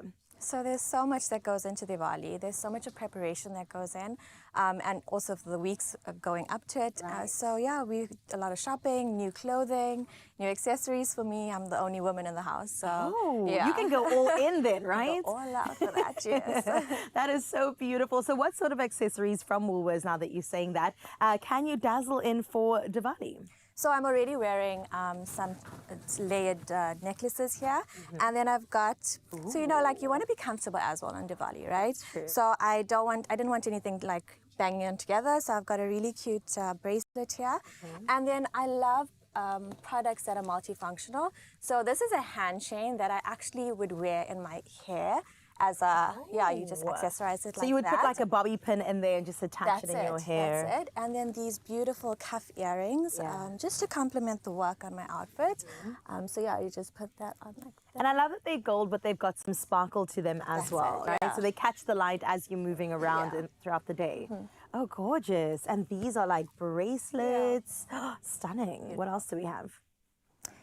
Yeah, and so and then the rings as well. I don't believe that accessories should overpower an outfit. I think it should complement it. Agreed. So yeah, I accessorize my fingers with the rings, and yeah, just like that. And we know that no occasion is complete without makeup. Of course. Please, can we get into the beauty side of Diwali? Do we go all in? Yes, of course. I think lots of people go all in with their makeup. I'm quite simple on my makeup side, but I love that Woolworths has an offering like this multifunctional multitasker. Obsessed with that. Love it. Cheeks, lips. That's it, which I absolutely love. And it's something you can pop into your bag when you travel, so I love that. And then on my eyes, I actually have this shimmer eyeshadow palette, and it's got your nudes that you can work with your shimmers. So if you want a more muted look, or if you want to elevate your look with the shimmers, this is perfect for that. Wow, and look at those shades. I mean, this one in particular is one of my favorites. Beautiful. And the pigment, I know, is going to be so good. And it's anti-crease. It's anti-crease. That's what I like to hear. Stunning. Okay, that's beautiful. Shoes. Okay, so the shoes, I've got them on You right wearing the now. shoes, girl. I knew it. Look I how love gorgeous. it. And what I love about these shoes is that it's not too... For it, some fragrance as well. Yes. To just add an elevation to the look. That's it. So Woolies has such a wide range, and no look is complete without a fragrance. And for me, Diwali is, you know, whether it's a day or night, I mean, there's something for everyone. Yeah. So, yeah. I love that. It's such a beautiful celebration, and I've been doing some reading up on it, and it is just that celebration of good over evil, of light over darkness, of course, knowledge over any sort of oppression. So I'm so here for this, and of course, looking good while you're in the celebration as well. What do you guys usually do around Diwali? So there's so much, right? We wake up in the morning and there's an oil bath. We do a 3 oil bath. That's very traditional. And then we go on and we start dressing up from very early in the morning. So it's a very, we're very proud of the celebration. And then it's just all about family, all about togetherness. We have family that come over, meals, and there's lots of celebration. That sounds good. Good outfits, good food, and good vibes with the family. That's it. That is so stunning. Thank you so much for sharing today. So much. And now we definitely know that we'll be sorted come 20 October. And listen, everything you need to celebrate Diwali can be found under one roof at Woolworths. So please go ahead. Shop in store, shop online, shop on the app. And of course, Yuthika will be back in just a bit with more Diwali inspiration. My favorite is going to have to be, okay, I can't choose one, but I do love the bracelets. I think that is absolutely gorgeous. And then, of course, I'm a makeup girly, so I'm going to go with the palette. Yeah? Good choices. How about you? I feel like the shoes will be for you. I love the shoes, but I honestly just love these necklaces. Yeah. Because you can wear them with so many different outfits. So, and you can wear them individually as well. So I love that. Well, look at that. You are absolutely sorted. Throw a bag on there as well, and you are good to go come this Diwali. Right now, we've got to get into what else is still coming up on your Feel Good Breakfast show. But as I said, Yuthika is still sticking around for some more tablescape inspiration in just a bit. Absolutely love that. We're going to continue to celebrate Diwali. In fact, we are going to get back into the kitchen with a beautiful paneer biryani, something that I think captures the flavors, the spirit of this beautiful celebration of love and light. And hopefully you are feeling like you have been brought into that expanding circle of light this morning. We'll continue our celebrations on the other side of this.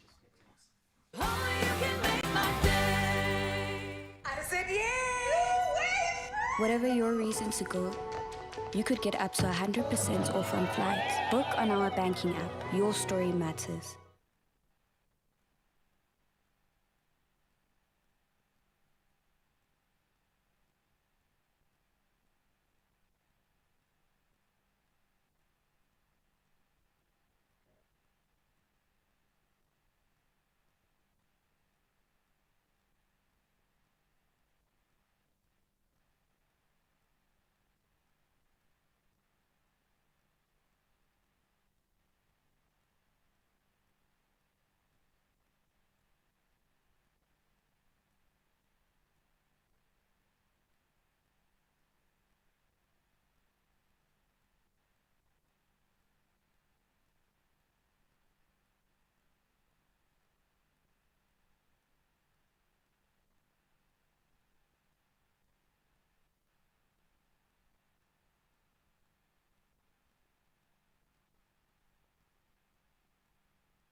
It's my Feel Good Breakfast Show.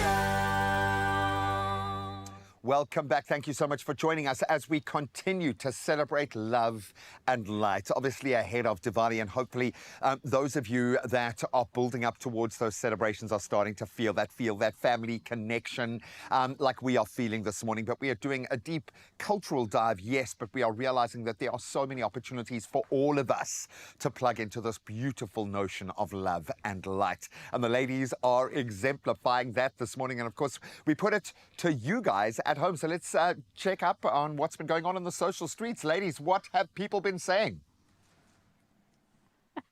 Oh, gee, we couldn't have said it better ourselves. Like you said, it's all about light over darkness. So this morning, we actually asked our people what positivity has come into their life this year and shone some light. So let's hear what some of those comments say. You guys have shared some beautiful moments with us on social media. We're starting off with Venetia. She says, a little new addition to the family. And just the love he brought, calmness and everything. Congratulations to you and your family. I love the smell of a newborn baby. Oh, who doesn't? Are you human if you don't? Listen, honestly, bringing a new life into this world truly is magical. Once again, congratulations to you. Now, this one comes from Nama. She says, Diwali wishes to all. This year has been tough, but your show has been a beacon of hope. Thanks for spreading positivity and light. Keep shining. Listen, Nama, I'm pretty sure so many South Africans can relate to that.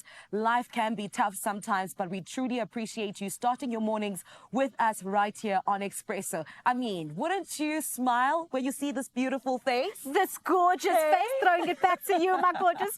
And of course, we have a bit more comments coming in as well. Uneta says, good morning, awaiting Diwali eagerly. So are we. Now, I don't know about you, but I live for those sweet treats. Are you serious? I have a neighbor and I'm hoping that she sends a parcel over anytime soon. So Ayanda's going home this weekend. She's from KZN. I'm going to ask her to pack a scarf tin, bring it here to Johannesburg so that also we can be a part of the festivities. Are you going to do that? Absolutely. I hope the people in Durban are hearing this. I'll be going from door to door gathering those treats. I love it.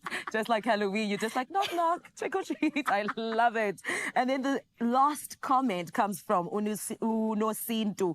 She says, starting my food pathways program makes my everyday life brighter these days. If I'm getting it right, Nosinto, it sounds like you're starting some sort of initiative, food initiative, where you possibly helping people who are underprivileged. If that is the case, please tell us more about it and just how we can all band together to assist in growing that. This truly is a stunning initiative, right? Oh, it really is. I mean, we all love food. We all love hearing about people getting it as well. So please send in more information. Don't give us snippets. We want to know about you. Yes, yes, please. And continue the conversation. The hashtag is Expresso Show. Also, don't forget those voice notes letting us in on the positive things that have happened to you this year, 2025, that have brought positivity into your life. But before we leave, I want to find out from you. Yes, this has been a big year for you. She is a superstar. You are on covers of magazines, darling. What's the one thing do you believe has brought so much positivity into your life? Oh, my word, it's such a tough one. But I think if I'm being honest with myself, it's being surrounded by love. The family here is incredible. And I call the people that we work with family just because of how much spontaneity and light they add to me. So I have to say my support system. And what about you, superstar? You know, I can't think of one specific thing, Ayanda. If I'm very honest with you, I was reflecting on this post earlier on. And I have to say that there are a lot of little moments that bring positive light. Absolutely. Waking up and checking my WhatsApp and the family group is like, good morning, everybody, or chatting to my friends, you know, in our WhatsApp groups, coming to work and seeing incredible people and working with them and engaging with you guys, and just the ability to wake up and live my dreams every single day brings so much positivity and light to my life. But I do want to find out from Graham, gee, come on, this was a beautiful year for you too, right? Oh, girl, you've hit the nail on the head. So you forget, I've had this front row seat through your career, through Ayanda's career, through Carissa's career, through Zanele's career, all of these unbelievably talented people around me. What a joy. Check goosebumps again. I get to be there for the moment of becoming of some of the most talented people that the South African entertainment industry has produced. What a joy. Imagine waking up to that every single day. So thank you. Your glow up has been my glow up. It's been the most amazing, amazing journey. And I'm speaking primarily to my work wife here. Carissa is just so phenomenally talented at what she does. To step in and start being nominated for awards in your first year in the game, mind-blowing. So my pleasure has been surrounded by you unbelievable people. And it makes me a little bit emotional, but you guys are amazing. So thank you for making my 2025 thrive, girl. Absolutely love you guys. Wow, man. Okay, well, it was bound to happen at some point, because when you take a bit of time to just sit in that feeling of love, gratitude, light, you start to see things differently. So go through the exercise and then share it with us.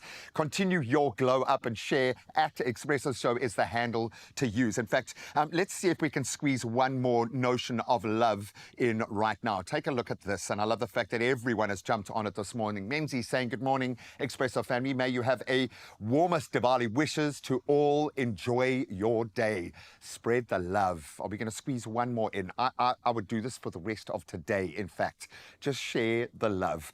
Baloy saying this online, something, or Maloy rather, that brought positivity in my life. Children and progress, those baby steps, they count. They really do, one step at a time. Sometimes it's not the big achievement. It's not getting to the top of the mountain.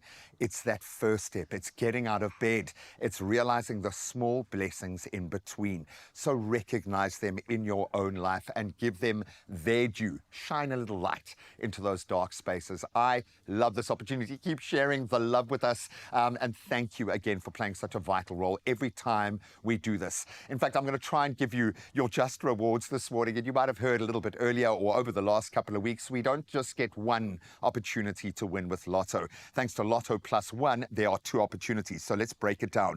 In our daily Lotto today, 400,000 Rand sitting in that jackpot guaranteed. And then our new daily Lotto Plus is an estimated 150,000 Rand. That's two opportunities to win today. So how do you do it? Well, you can go in store as soon as they open. You can go nationallottery.co.za online right now.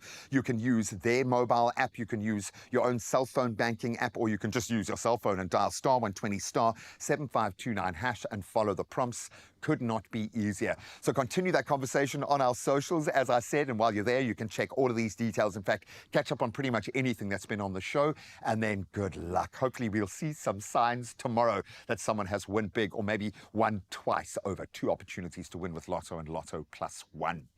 All right, we've got 1 hour left of the show to savor with you guys, so we're going to dive right in. Got to get into a mixed bag of sporting results in just a moment, but Carissa is standing by with those news headlines.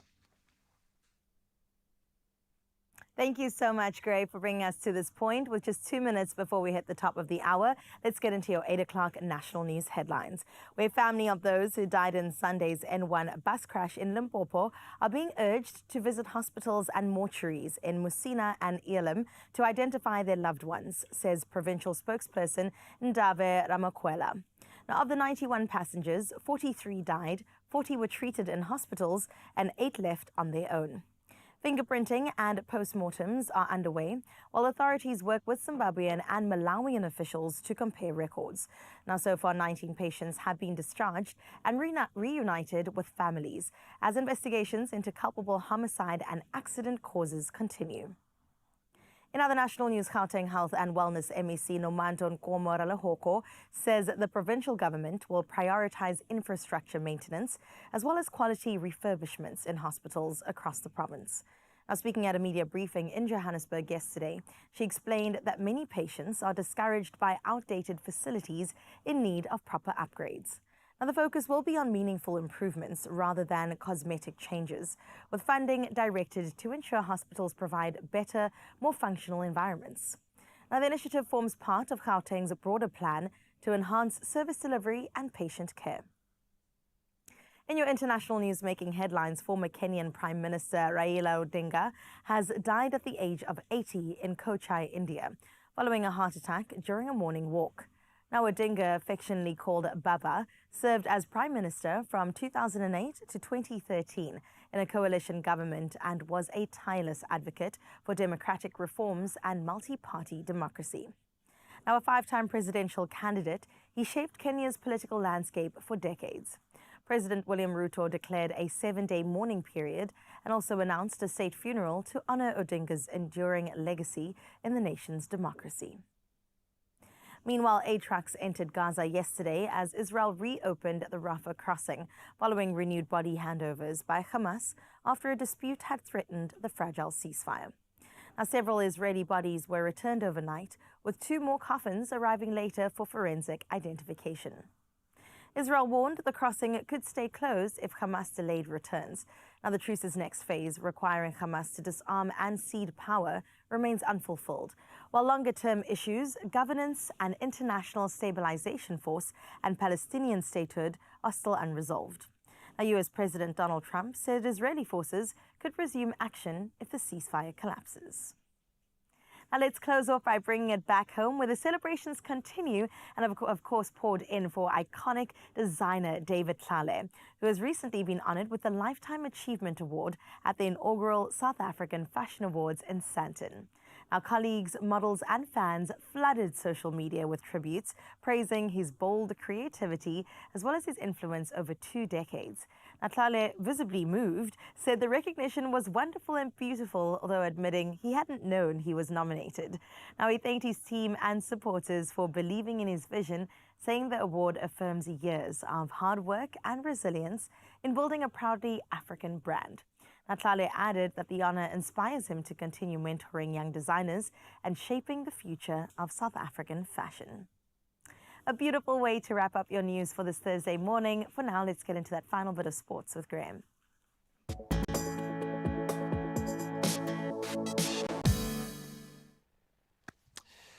Yep, not the best news to start our final bulletin on. Let's get in with the cricket, and Shaheen Afridi absolutely destroying the Proteas. He took 4 for 33, including 3 of the last 4 wickets, as Pakistan beat South Africa by 93 runs in their first test in Lahore. Went down to the final day, and Dimal Brevis gave us some hope, striking a quick-fire 54, but the Proteas bundled out for 183, chasing that 277. Just too tall an order on the final day, but it does set the tone for a brilliant series. Now, it's been quite a year in tennis, and it just keeps getting better. Certainly for Naomi Osaka. She fought through injury to beat defending champion Susan Lemons 7-6. That was 8-6 in the tiebreaker, 3-6, 6-2. Quite a battle to reach the Japan Open quarterfinals. So the top seed needed treatment for a left leg injury late in the match, but pushed through and held on to win in front of her very excited home fans. She now faces Romania's Jacqueline Christian as a result.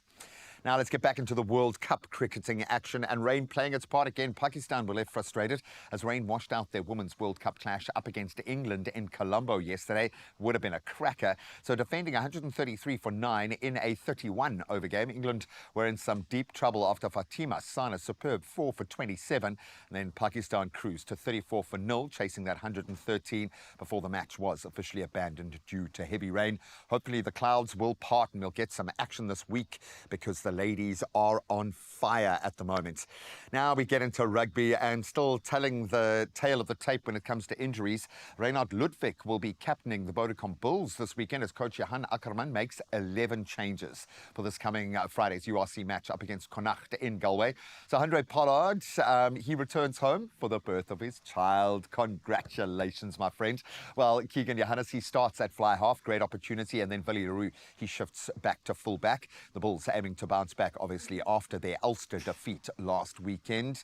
And great to see some new and old faces in the mix to do that. And that's a wrap of your sport for this Thursday morning. I'm sure the roads are pretty busy right now. Let's see if there's anything to report on.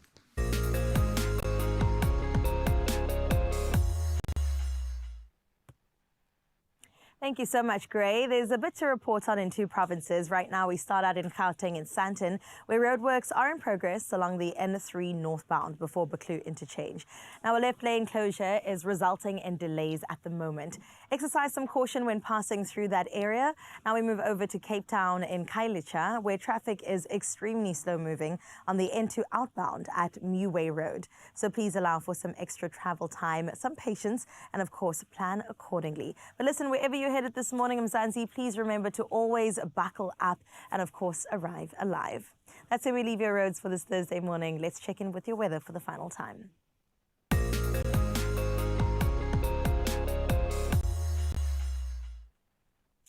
Well, Well, the South African Weather Service has issued a yellow level 2 warning for severe thunderstorms, and that's over northeastern Mpumalanga, as well as the central and eastern parts of Limpopo. Heavy downpours may cause localized flooding, while strong winds, small hail, and excessive lightning could damage property. Now, along the coast, a level 1 warning for damaging waves is in place from Cape Columbine to Plettenberg Bay, posing risks to navigation. Let's move it inland, where extremely high fire danger persists across parts of the northwest, Free State, Limpopo, and Mpumalanga, as well as Gauteng. Now let's get into that sunrise view to top off our Thursday, and this one is Penny Dewhurst out in Westbrook in KZN. Okay, let's see what KwaZulu-Natal is looking like this morning, and as expected, absolutely breathtaking. Westbrook, you are stunning. Oh my gosh, the way the sun is just illuminating over that beautiful beach makes me feel like I am invited, and yes, I will come with my cozy. Thank you so much, Penny, for sharing that beautiful morning view with us. 23 degrees is what you can expect on your side on this beautiful spring day. And a reminder that we do it all again tomorrow, 6, 7 and 8 o'clock. So send your pictures on 063 036 9649 as we get into your temperatures.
Thank you so much for the weather updates. But right now, let's forecast what's coming up on the show. We head back to the kitchen and dive into a delicious recipe. This one is mixed vegetable curry and paneer and chickpea biryani. Oh my gosh, it sounds so good. My mouth is watering. And of course, we covered this week's untold story as we listen to the founder of 360 Link, Zita de Abre. Yes, there's so much more feel goodness coming up right here on your Feel Good Breakfast Show. We're live and in charge on S3. Do not go anywhere. We'll see you after this.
Welcome back as we continue to revel in love and light and celebrate Diwali with Yuthika Naidu. She is back, this time in the kitchen, to dish up a delicious mixed vegetable curry and paneer and chickpea biryani. Two, I think, delicious dishes that perfectly capture the warmth, the color, the spice of Diwali.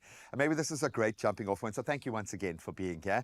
I'm sure you've got a lot on your plate, excuse the pun, at the moment. But I suppose we're used to explaining culture and these beautiful moments through food because that's the thread. Right. When you start cooking for Diwali, when you get into that, how does it make you feel? Oh, it makes me feel so proud. It's food that's been carried with us through generations. So for me, once I'm cooking it, I feel all of those times coming together in that moment. Oh, it is connection. So I'm not going to stand in the way. First, I think I've got like one official job, so I'm going to get the fire going, and then I'm going to hand over to the professionals. So Sure. Obviously we are blessed to have a few great jumping off points. So talk us through what's going to inform our gorgeous curry. Okay, so we started off, we've already sauteed our vegetables and it's already ready for these convenient cooking sauces. It really takes the guesswork out of Indian cooking, because I know a lot of the times there's so many spices and so many variables that go into a curry. So this is perfect for just quick and easy convenience. And, right? and what I love about this is because we've worked with the crazy food developers who come up with this mad scientist magic, and they take the flavor development as far as they go. What sort of temperature are you looking at here? So we're looking at about 180. Okay, there we go. Okay. Let's keep you kind And then this Kashmiri paste is phenomenal. It is really spicy, so just be careful.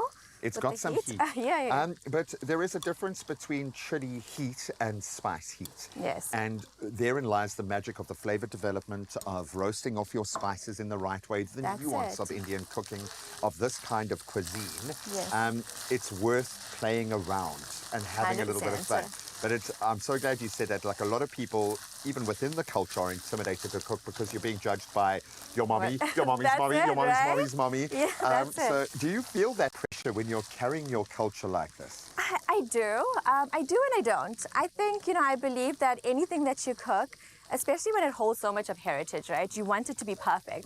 But at the end of the day, I think it's so important to make it your own as well, right? And that's how we grow, we evolve in our culture.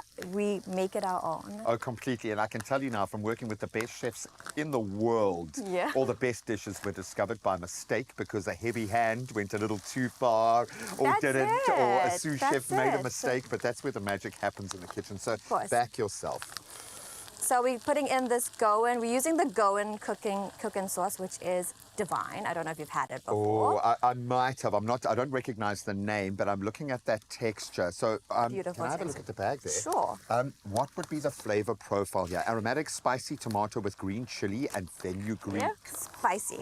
I like that. So you're gonna have the heat, but also kind of like almost a savory sweetness. That's it. That for me works beautifully with a paneer. And that's it. When you look at a good meal, right, you look at balance. Yes. Spice, your savory, your sweet, and so that brings in all of those elements and comes together really, really well. So I'm using that, and I'm using the tikka masala, so I'm mixing it. And that's what I love about cooking, is you can use something that's made for one purpose and then use it in your own way. Oh, and mix there will it up be and completely different flavor. And there'll be enough of a continuity through all of the flavor profiles. And That's this is the joy of leading into a cooking development team that are chefs. They're not just mad scientists. Yes. They are know what they're creating doing, great value, but they love what they eat. Yes. So you'll probably find there's kind of 3 or 4 generations of cooking love going into these curries as well before they even get to your family, 100%, which is amazing to me. Oh, you know what my mark of a good curry is? Yes. It's the oil base, where you can see the flavor in the oil. And I think the best lesson I've been given in cooking is to infuse that oil with the flavors of the sauce. 100%. That is exactly what I say to people, is a good curry is making sure you take your time with that base and everything else just falls into place. Oh, it is lovely. So when we are cooking the paneer, what do we have to be careful of? What are the dangers? Can we push it too far? Yeah, look, I mean, I've used the Woolies paneer and it's vegan as well. And it is a little bit temperamental. You can't like overcook it. So I would pan fry it if you can. Create that texture around it so it maintains that shape before you pop it into the oven. Almost yeah, like an a crisp halloumi outside. kind of vibe. That's It is it. quite similar to a halloumi. It and is. It's maybe a little bit softer. It's kind of like a mix between cream cheese or cottage cheese That's and it, and it's halloumi, just somewhere in between. Oh, I love this. Then you can really kind of have your fun with your sides. What would you have? Because I've got paneer, I want a naan and something that I can dip and have, and That's it. So done. dip in your naan, you can have it with a roti. That's exactly how we would serve this. Oh, I absolutely love it. I'm going to stand on this side so I can pretend that I cooked this and claimed. Oh, I love this. We've got so strong, bold. yeah, bold, strong.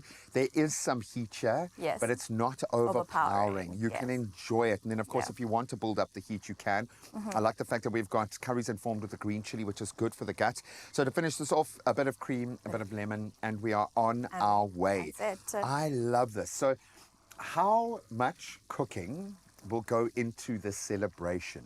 Because I'm thinking of there are going to be at least 1 or 2 family members who aren't going to get to celebrate because you get so involved. So what does that day look like for you? So look, for me, there's a lot of prep that goes into this. And one of my tips is pre-preparing. So cutting everything the night before, making sure that on the day, you're just popping it into the pan. I'm a sous chef, yeah. And then outsource where you can, right? Naan bread, roti takes a lot of time. So I always say store-bought is perfect, you know.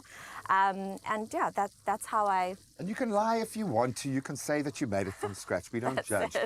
This says to me, after you've had a celebration of flavor like this, the sweet treats that follow need to step up. What would you recommend to round off this meal? So, as I say, Diwali is always during a really warm and hot day. I don't know why. It's always hot on Diwali. It is blessed and we're as such, sweating exactly. and that stuff. So I love ending off the day with this coconut and pineapple dessert, which is so cooling on the palate.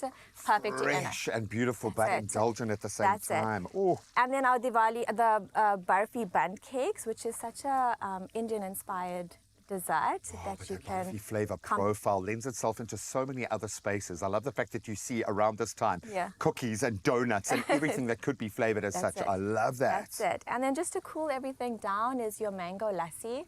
That is just the perfect way to go after a hot curry. Mango lassi is perfect. Literally cool off. Right. Pour it over yourself if you put this much heat. Listen, we can be quite lazy this year and be guilt-free about it because someone has worked really hard to develop these flavors and make it plug and play for us. You're amazing at what you do. Thank you for spreading the love of your culture, because I think culture is lived. We don't speak about it, we live it. And that's how we give examples, and this is amazing. Thank you so much. Thank you. Sending you nothing but love and light, and you guys at home as well, in the form of amazing food. And that's, I think, a love language for most of us. These recipes you will find on expressoshow.com. From everyone here at Expresso, we wish you the happiest of Diwalis this year. May the light guide you on your true path. Wow. It does look amazing.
It's my feel good breakfast show.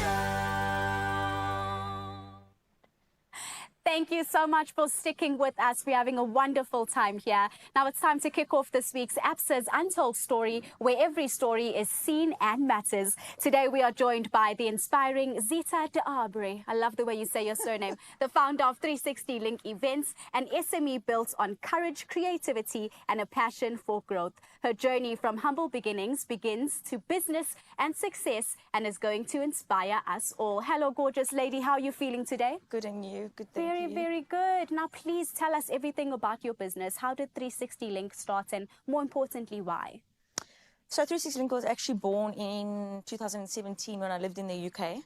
I thought I really wanted to come back home. I was super homesick, and I thought, I'm not going to work for a boss. I want to work for myself. Yes. And I registered the company on that side already, and then came back to South Africa, and I worked for someone else as operations manager. And in 2020, in COVID, I decided this is now the time. The company's registered. I need to take the leap of faith, and so I did. And yeah, I wanted to be a very female-inspired company. I wanted to hire a lot of girls that could learn from me. And yeah, that's where it started. Oh, such a beautiful story. And why is it so important for women to step into the space of entrepreneurship instead of shying away from it like we usually do? I think because we are super independent, we are resilient. I'm a mother of 3 under 6. All of them are under 6. Crazy. And anyone can do it. So I really believe that a woman is strong, she's versatile, and she can do whatever she wants to do. Absolutely, especially when dealing with something like a business. I mean, it's no secret that businesses have their challenges. There's definitely a lot of ups and downs. What are some of those challenges that you feel are highlighted in your career? But more importantly, how did you overcome them? One of the ones that stick out is definitely patience. You know, you want everything immediately, and you just want to be famous and rich and successful quickly, but it doesn't work like that. The road is really long. You've got to learn to be patient. You're going to have different staff coming in and out, and you have to learn about different personalities, how to work with them. So that was the biggest challenge for me, to learn that not everyone is going to work the way you work, and you got to really be patient. The clients I wanted 5 years ago, I'm working with now. So that for me has been just a learning curve, to be, the time is right when the time is right. Absolutely. And if you're patient, it will all come to you. Oh, you sound like such a role model. I love it. It just eases off of your mouth as well. Now, you're a part of the ABSA team, of course, and this is why we're shining a spotlight on your story. But how has it been getting the support of such a big corporation as well? That has been honestly life-changing. It's been a whirlwind. It happened super quick, and we've had to expand our team tremendously. So that has been also a learning curve for me in terms of get ready for the big ballers. When they come, you got to be ready and say yes, and you'll figure it out. And that's what we've been doing. And it's been amazing to have a brand like that support us and believe in us, and we get to be creative and work on ideas that was beyond our imagination. So yeah, thanks to them. Of course, we love it. A huge round of applause for ABSA as well for really doing the most every day. Now, we are at a beautiful season of the year. It's Diwali, which means a huge community is celebrating light. And, you know, we love to decorate. We love to dress up. As somebody in the space of understanding how to make a place look good, what tips can you give the people at home on how to make their homes more inviting? Oh, candles is a must. I'm obsessed with candles. So definitely candles in any color you get. Room spray, that's a big one now. You can take room spray and create the ambiance by just using a certain scent. But then also colorful napkins are very much in, and touches of gold. I mean, anything goes with that. And having your runners, but then incorporating your food with that as well. Food is decor in itself. Yes. So having that table and having the table play with all the elements of food, material, light, will definitely bring everything together. And which seasons are in color? Which color rather are in season this time? Are there any colors that you're more drawn to? Yeah, mocha is a big one. Very similar to what I'm wearing right now. The mochas and the browns, the terracottas are very much in. But then you can play with that with the golds and the coppers, and then choose a certain color. Orange is very much in. And then the yellow, as you see on my nails, is like the main color at the moment. I love that you're living it as well. Yeah, no, I love the colors. For the viewer watching at home who is seeing you step into your light and do so confidently, what words of encouragement or advice can you give to them? I know this sounds cliche, but it's really never give up. You got to work the long hours. You got to be ready for the sacrifice, and it's not going to be easy. It's hard to get to a certain place, and when you get to a certain place, then the dreams get bigger, you know. Yes. So you can't give up, and you have to be resilient, and you have to keep pushing. It's just as easy as that. Yeah. But you have to keep believing in yourself, honestly. No one's going to believe in you besides yourself. If you don't do it, no one's going to do it. You have to believe in it first. 100%. Now, the lovely thing about entrepreneurship is that in a time like this where jobs are so few in the country, people are turning to it, but it's also so glamorized. Can you give us a realistic image of those first few years where you were stepping into the space of the difficulties, but also the hurdles that you had to jump over? I promise you right now, nothing's glamour either. It's hard work. It's behind the scenes. No one sees. They just see the Instagram post, and that's what they want, you know. But the behind the scenes is the hard work. It's having the teams work late nights, super late nights, and preparing everything. You know, the backdrops you see and the material you get in. Someone's cutting that, someone's making that, someone's sewing that. And it's having a team behind you that really supports you and fully sees the big vision. So that's what it is. It's not a one-person job. You have to have teams that have different kinds of talent, I guess, and take everyone's talent pool, and together you can be a success together. I love that. I'm hearing for you. Definitely have a team and be prepared for late nights, because working hard means you need to put in the hours. Yes, 100%. Thank you so much, Zita. You've been absolutely exceptional. Thank you so much for the opportunity. Thank you. By telling her story, Zita lights the way for the next generation of women game changers. Her journey proves that every idea, no matter how small, has the power to grow. I said yes! Whatever your reason to go, you could get up to 100% off on flights. Book on our banking app. Your story matters.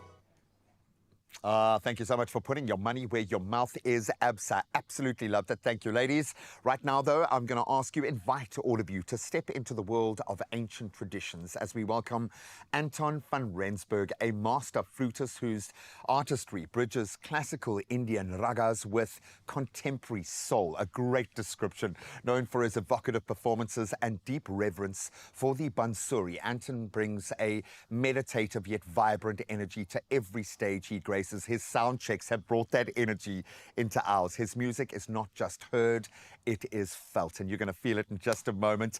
I'm loving connecting with you, Anton. Thank you so much for being here. I've got to ask, how are you during this beautiful time, the build-up to Diwali? I'm sure feeling pretty good.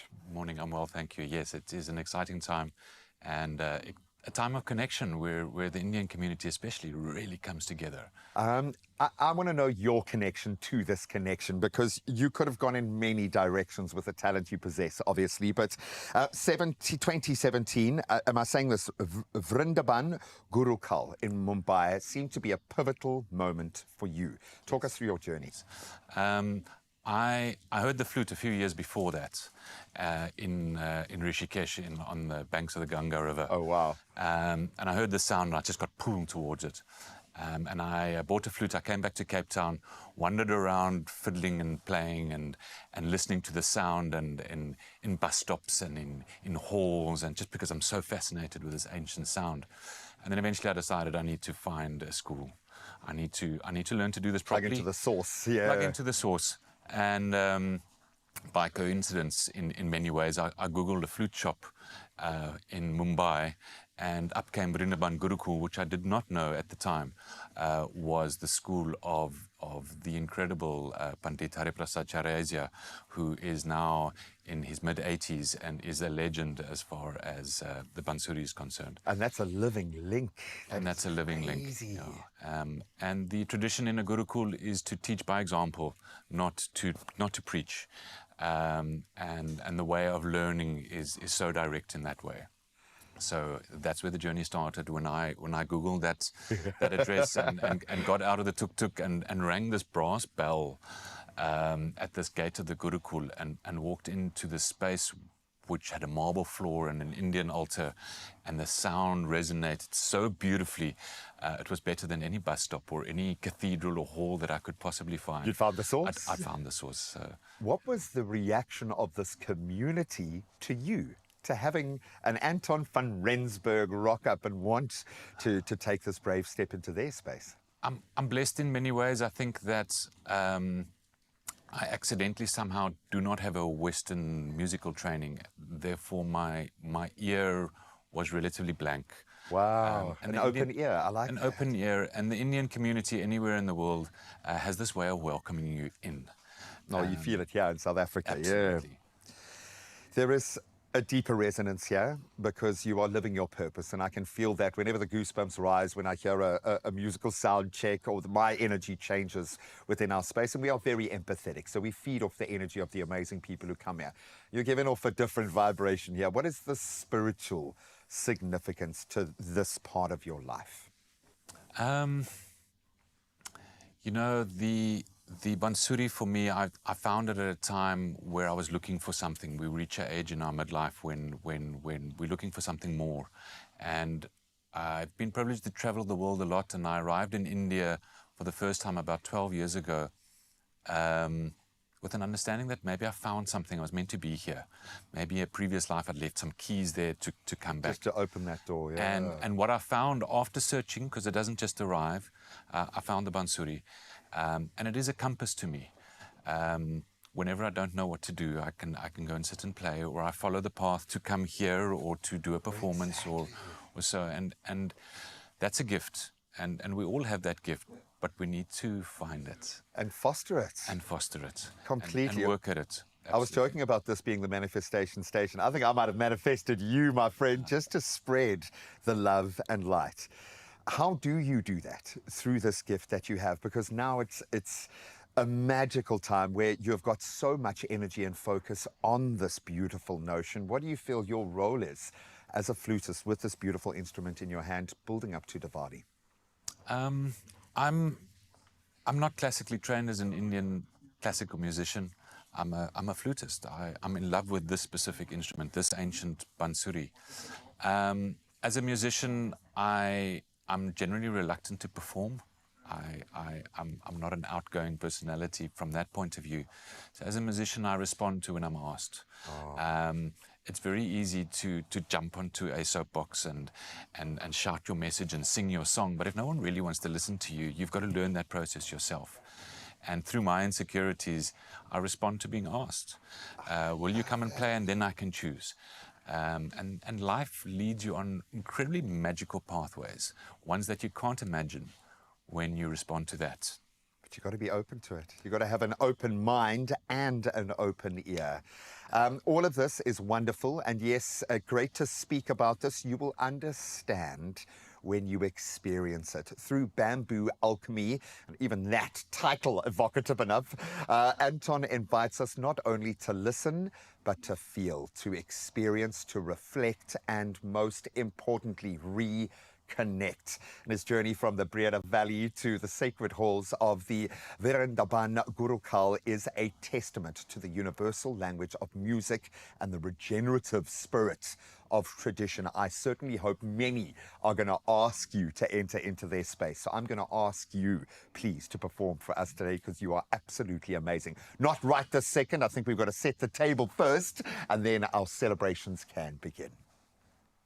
Oh, 100%, Graham, and all are welcome at our beautiful Diwali-inspired tablescape, and we can't wait to chat again with Yuthika to find out exactly the little details that really make the difference when it comes to a beautiful setting for an even more wonderful celebration. And then not only that, yes, on the tip of leftovers, if you've got some mince in the fridge, we're going to show you exactly what to do with it, and it does involve some jaffles. So we'll see you straight after the break.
It's my feel-good breakfast show. Welcome back, and yes, you can put up a seat at our beautiful table, and we'll actually take you through and show you exactly how we put this together. Of course, all in celebration of Diwali, the Festival of Lights. Now, this is a 5-day celebration that honors the spiritual victory of light over darkness, good over evil, and knowledge over ignorance. It is really a joyful time for loved ones to come together and, of course, to join in celebration. And that's why we brought a loved one right here. Lifestyle content creator Yuthika Naidu is still with us to create this stunning and also inviting landscape. It's just perfect for the Diwali festivities. Now, Yuthika, is this something that your table would put together? Your family would put together? Yes, Yeah? absolutely. It speaks very much to my traditional roots. And yeah, with the neutral linen, just to highlight Everything else on this Yes, table. yes, yes. So what sort of inspired the designs that's going on over here? I mean, it's such a stunning tablescape. How did you bring this vision to life? So I am a traditionalist by heart, and I love celebrating our roots. So it was very inspired by the greens and marigolds, the oranges, so the color pops, and brassware, so the gold accents on the cutlery. So that's how I put everything together. I think with the flower, that's how we bring in color and just make everything pop and come alive. Yeah, I love a touch of color to a table because, like you said, we're starting with the foundation of the neutral linen, right? Yes. And then you're building up from there as well. And when I say building, I mean it, because we've got the layers of the crockery as well. And would you have that with every single meal? Is there like a starter, a main, a dessert? I wouldn't say that. Okay, tell me more about that then. I mean, there isn't. I would say there's a lot that goes into mains and, a 3-course meal.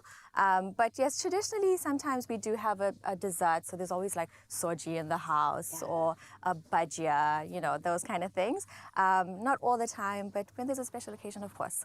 Yeah. So what 3 things would you say that every single Diwali table has to have? Yes. So candles, we need the light on the table to course. represent and reflect Diwali, and it's so beautifully reflected in these green candles. I love this. And it also gives us height. So candles, your light, pop of color with flowers, so just highlighting that table, making it all come together. And of course, the food. The food for me is the focus of my tablescape. I believe that should always be the focal point of your table. And I like that the food also has pops of color. Look at the pomegranate seeds on the biryani, the beautiful color of the curry that you and Graham made a bit earlier. I don't know if you guys can see, but we also have some dessert on this side, and you were telling me a bit more about it too.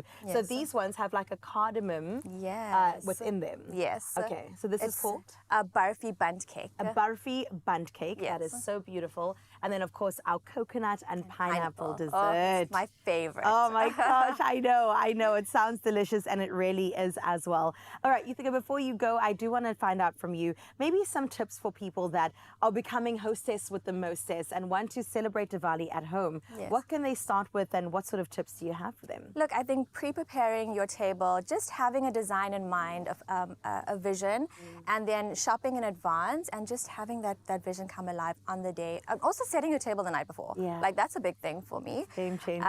And then I think for me is also laying the table all at once, all the food on your table at once, just so that you can also enjoy that meal with your family. You're not running around, even if you have a little side table with all the food. Making sure that your table has everything that you need so you can enjoy it with your family. And I would agree, because hosting can get really stressful, but if you prepare, then you definitely can be present and enjoy on the day. Yes. Oh, that is beautiful. We wish you a stunning, beautiful, and happy Diwali. And thank you so much for sharing some of your culture and tradition with us today. Thank you. Thank you for having me. Of course. And remember, all of these are available for you. And we said Diwali is a time for new beginnings, celebrating things like prosperity and fostering unity, and of course joy within communities. So everything you need to celebrate this auspicious occasion, of course, in stylish ways, with your beautiful tablescapes, delicious gifts for guests, if you do need that as well, and so much more, is available at Woolworths. Now you can get it in store, online, and on the app. I did mention gifts, Yuthika. Is there an exchange of gifts that happens? So Traditionally, no. But funny you asked that because I actually wanted to implement it from this year. Oh, yeah? My kids are so big on Christmas gifts, and I said, Diwali, I actually want to start doing a gift exchange for my kids. So we are going to start that as a tradition for my family. Oh, wow, that is beautiful. Well, you heard that you can even start your own traditions depending on the family that you come from or are creating. Here's your inspiration for your tablescape, and we wish you nothing but love, light, and joy over this beautiful celebratory moment. All right, so we've been dealing with the leftovers this morning, and I know some houses don't have a huge amount of leftovers, but you often have that frustratingly small leftover amount, and we don't want anything to go to waste. So if you've got some leftover mince curry, it's gold. Don't just reheat it, reinvent it. This week's kitchen hero is the classic Jaffle iron, a nostalgic tool that transforms the humble leftover into golden crispy pockets of snack-worthy joy. And we are testing it out with a spicy mince curry filling to see if it is a genius kitchen shortcut or a hot mess waiting to happen. I think it's going to be amazing.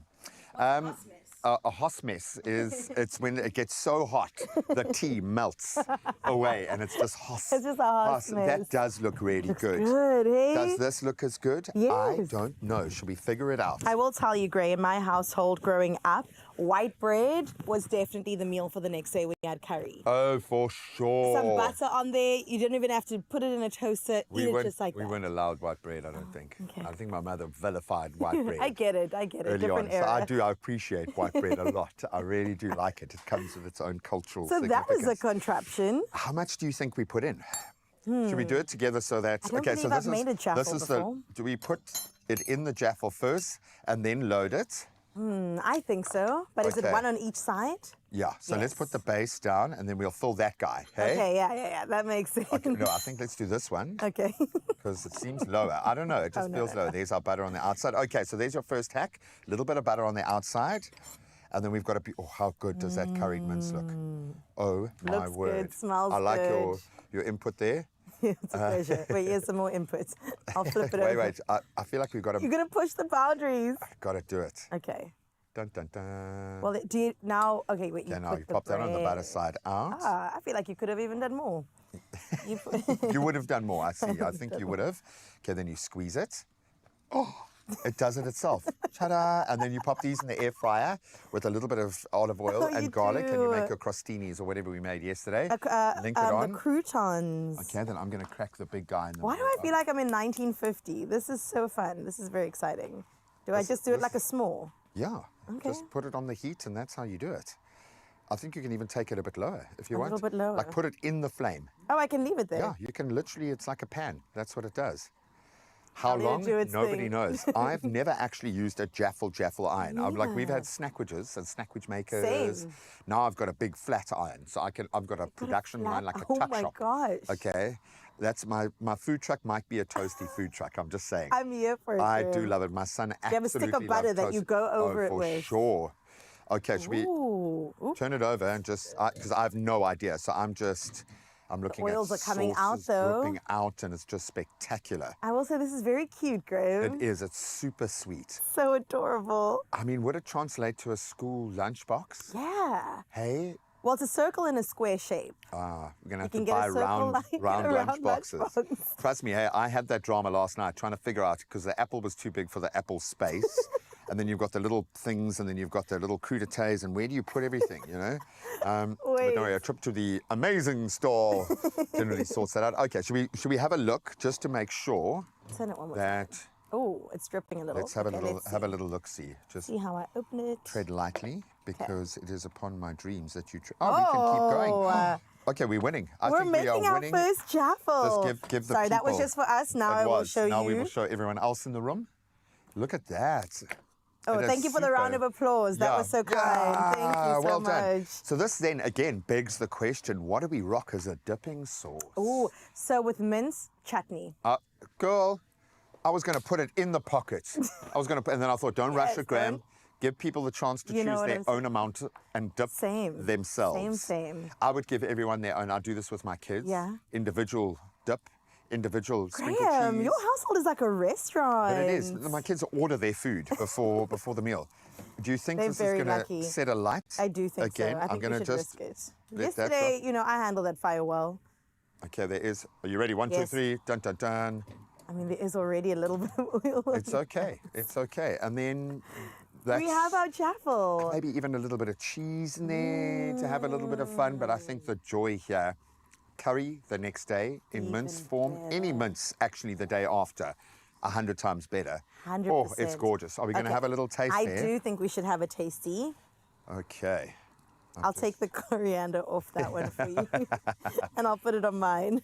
You know how many coriander memes I get sent a day now as a result. I might One even day get like you an will be fully invitational, convinced. like an invite to join the coriander Ooh, what sauce Illuminati. is this? Barbecue? We're going to find out now. Oh, It does look smells barbecue-y, hey? incredible. Ching, ching. Got it, cheers. Okay. Oh, it does look amazing. Oh, that crunch. Wow. All day, every day. Jaffle me up. And that's got a beautiful little sweet profile to it as well. This is Now why, I want everything in jaffle form. yeah, could you have spaghetti bolognese and, hey? Absolutely. Okay, so one of the deities on high has suggested something brilliant. Can you jaffle it? Hey, what couldn't you jaffle? I would like to see. Or Jaffle a breakfast. excuse us sharing the same different. Jaffled oats. Ooh, hey. Jaffled potatoes. I can do anything with a potato. I can do anything with a potato.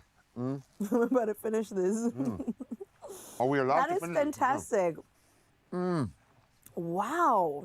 Okay, I'm thinking- ExpressoShow.com is where you find this. We cannot enjoy this alone. A semi-raw egg with this in it, so when it's closed and the egg continues to cook and you get the yolk mixing with it, oh, get out of Okay, town. Chef Gray, I'm behind that. Yes, Chef. No, I'm sorry. Ever since I turned mashed potato is into potato fantastic. fritters, I'm a chef. I am. I was lost in my Well family. done. That was great. I was lost in my family because I ate it before they could, because it was so delicious, but it was amazing. No, have some fun. Can you jaffle it? That's a new series on a Thursday on your Feel Good Breakfast show. Send us suggestions. We would love to hear what you think we could or could not jaffle, and we'll put it to the test for sure. That's my thing. Finish it, eat It it. really is. So good. ExpressoShow.com. Do it for yourself. Oh. Okay. Let me see what else is going on here. Do you think the girls would love something like this? Ladies, I hope you are getting hungry this morning. We will, honestly, I'm going to courier a jaffle to you this morning. I'm going to put it in a courier thing and send it to you. 100% G, please pack your stuff in because right here in Yasmawisa Kitchi. But one thing's for sure is that we are locked and loaded for the recipes to celebrate Diwali on the 20th of October. But I have to ask my girl over here. Yes. Ayanda, do you cook much? Oh, my word. Did you forget that I was on MasterChef? Oh, sorry. I am a MasterChef. Ask anybody that knows me. Cooking is my love language. It's the only way I show that I know how to love. Which leads me to my next question, because I'm always seeing takeouts on Guhle's stories. Explain your situation, miss. Listen. Sometimes it's so difficult to cook for one person, but this recipe of using, leftover mince may, encourage me to do something very delicious for myself. Diaz about how I can spice things up in the kitchen right now. So thank you guys for the inspiration. We truly, truly appreciate it. There's so much more coming up here on your Feel Good Breakfast show. After the break, we end off the show with a musical item, but also before that, we want you to win big, right, Ayanda? Win, man. Tata ma chance, tata ma million. All of that and so much more after this.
Welcome back. Let's give you some opportunities to win before we say goodbye. If you play your Daily Lotto, an estimated 400,000 Rand is waiting for you in the jackpot. Daily Lotto plus one, an estimated 150,000 Rand. You could win big this Thursday. So please don't rest on your laurels. Go and get your tickets online, nationallottery.co.za. You can go in-store when they're open. You can use their mobile app, your own cell phone banking setup, or dial *120 *7529 hash. Follow the prompts and the rest will be history. And we'll keep all the deets on the Expresso socials so that you can check them out and play your Daily Lotto for 400,000 Rand and Lotto plus one for 150,000 Rand estimated today. Good luck. Oh, lots of money, double your chances of winning. And listen, if you didn't win there, you'll win right now because we're about to get into a beautiful, a magical performance that will just illuminate your heart and honestly your soul as well. Anton van Rensburg is standing by to take you on a journey.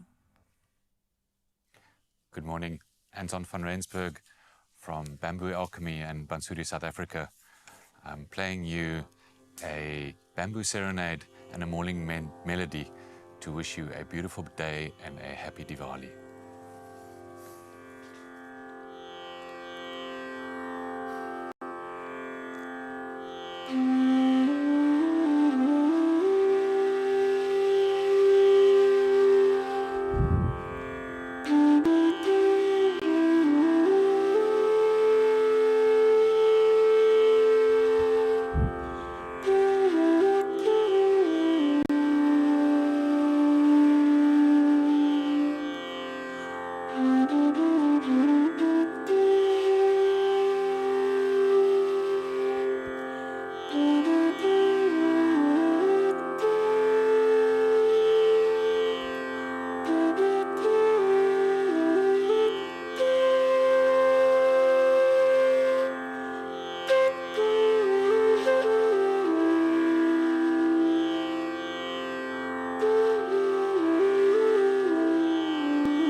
Another feel-good production.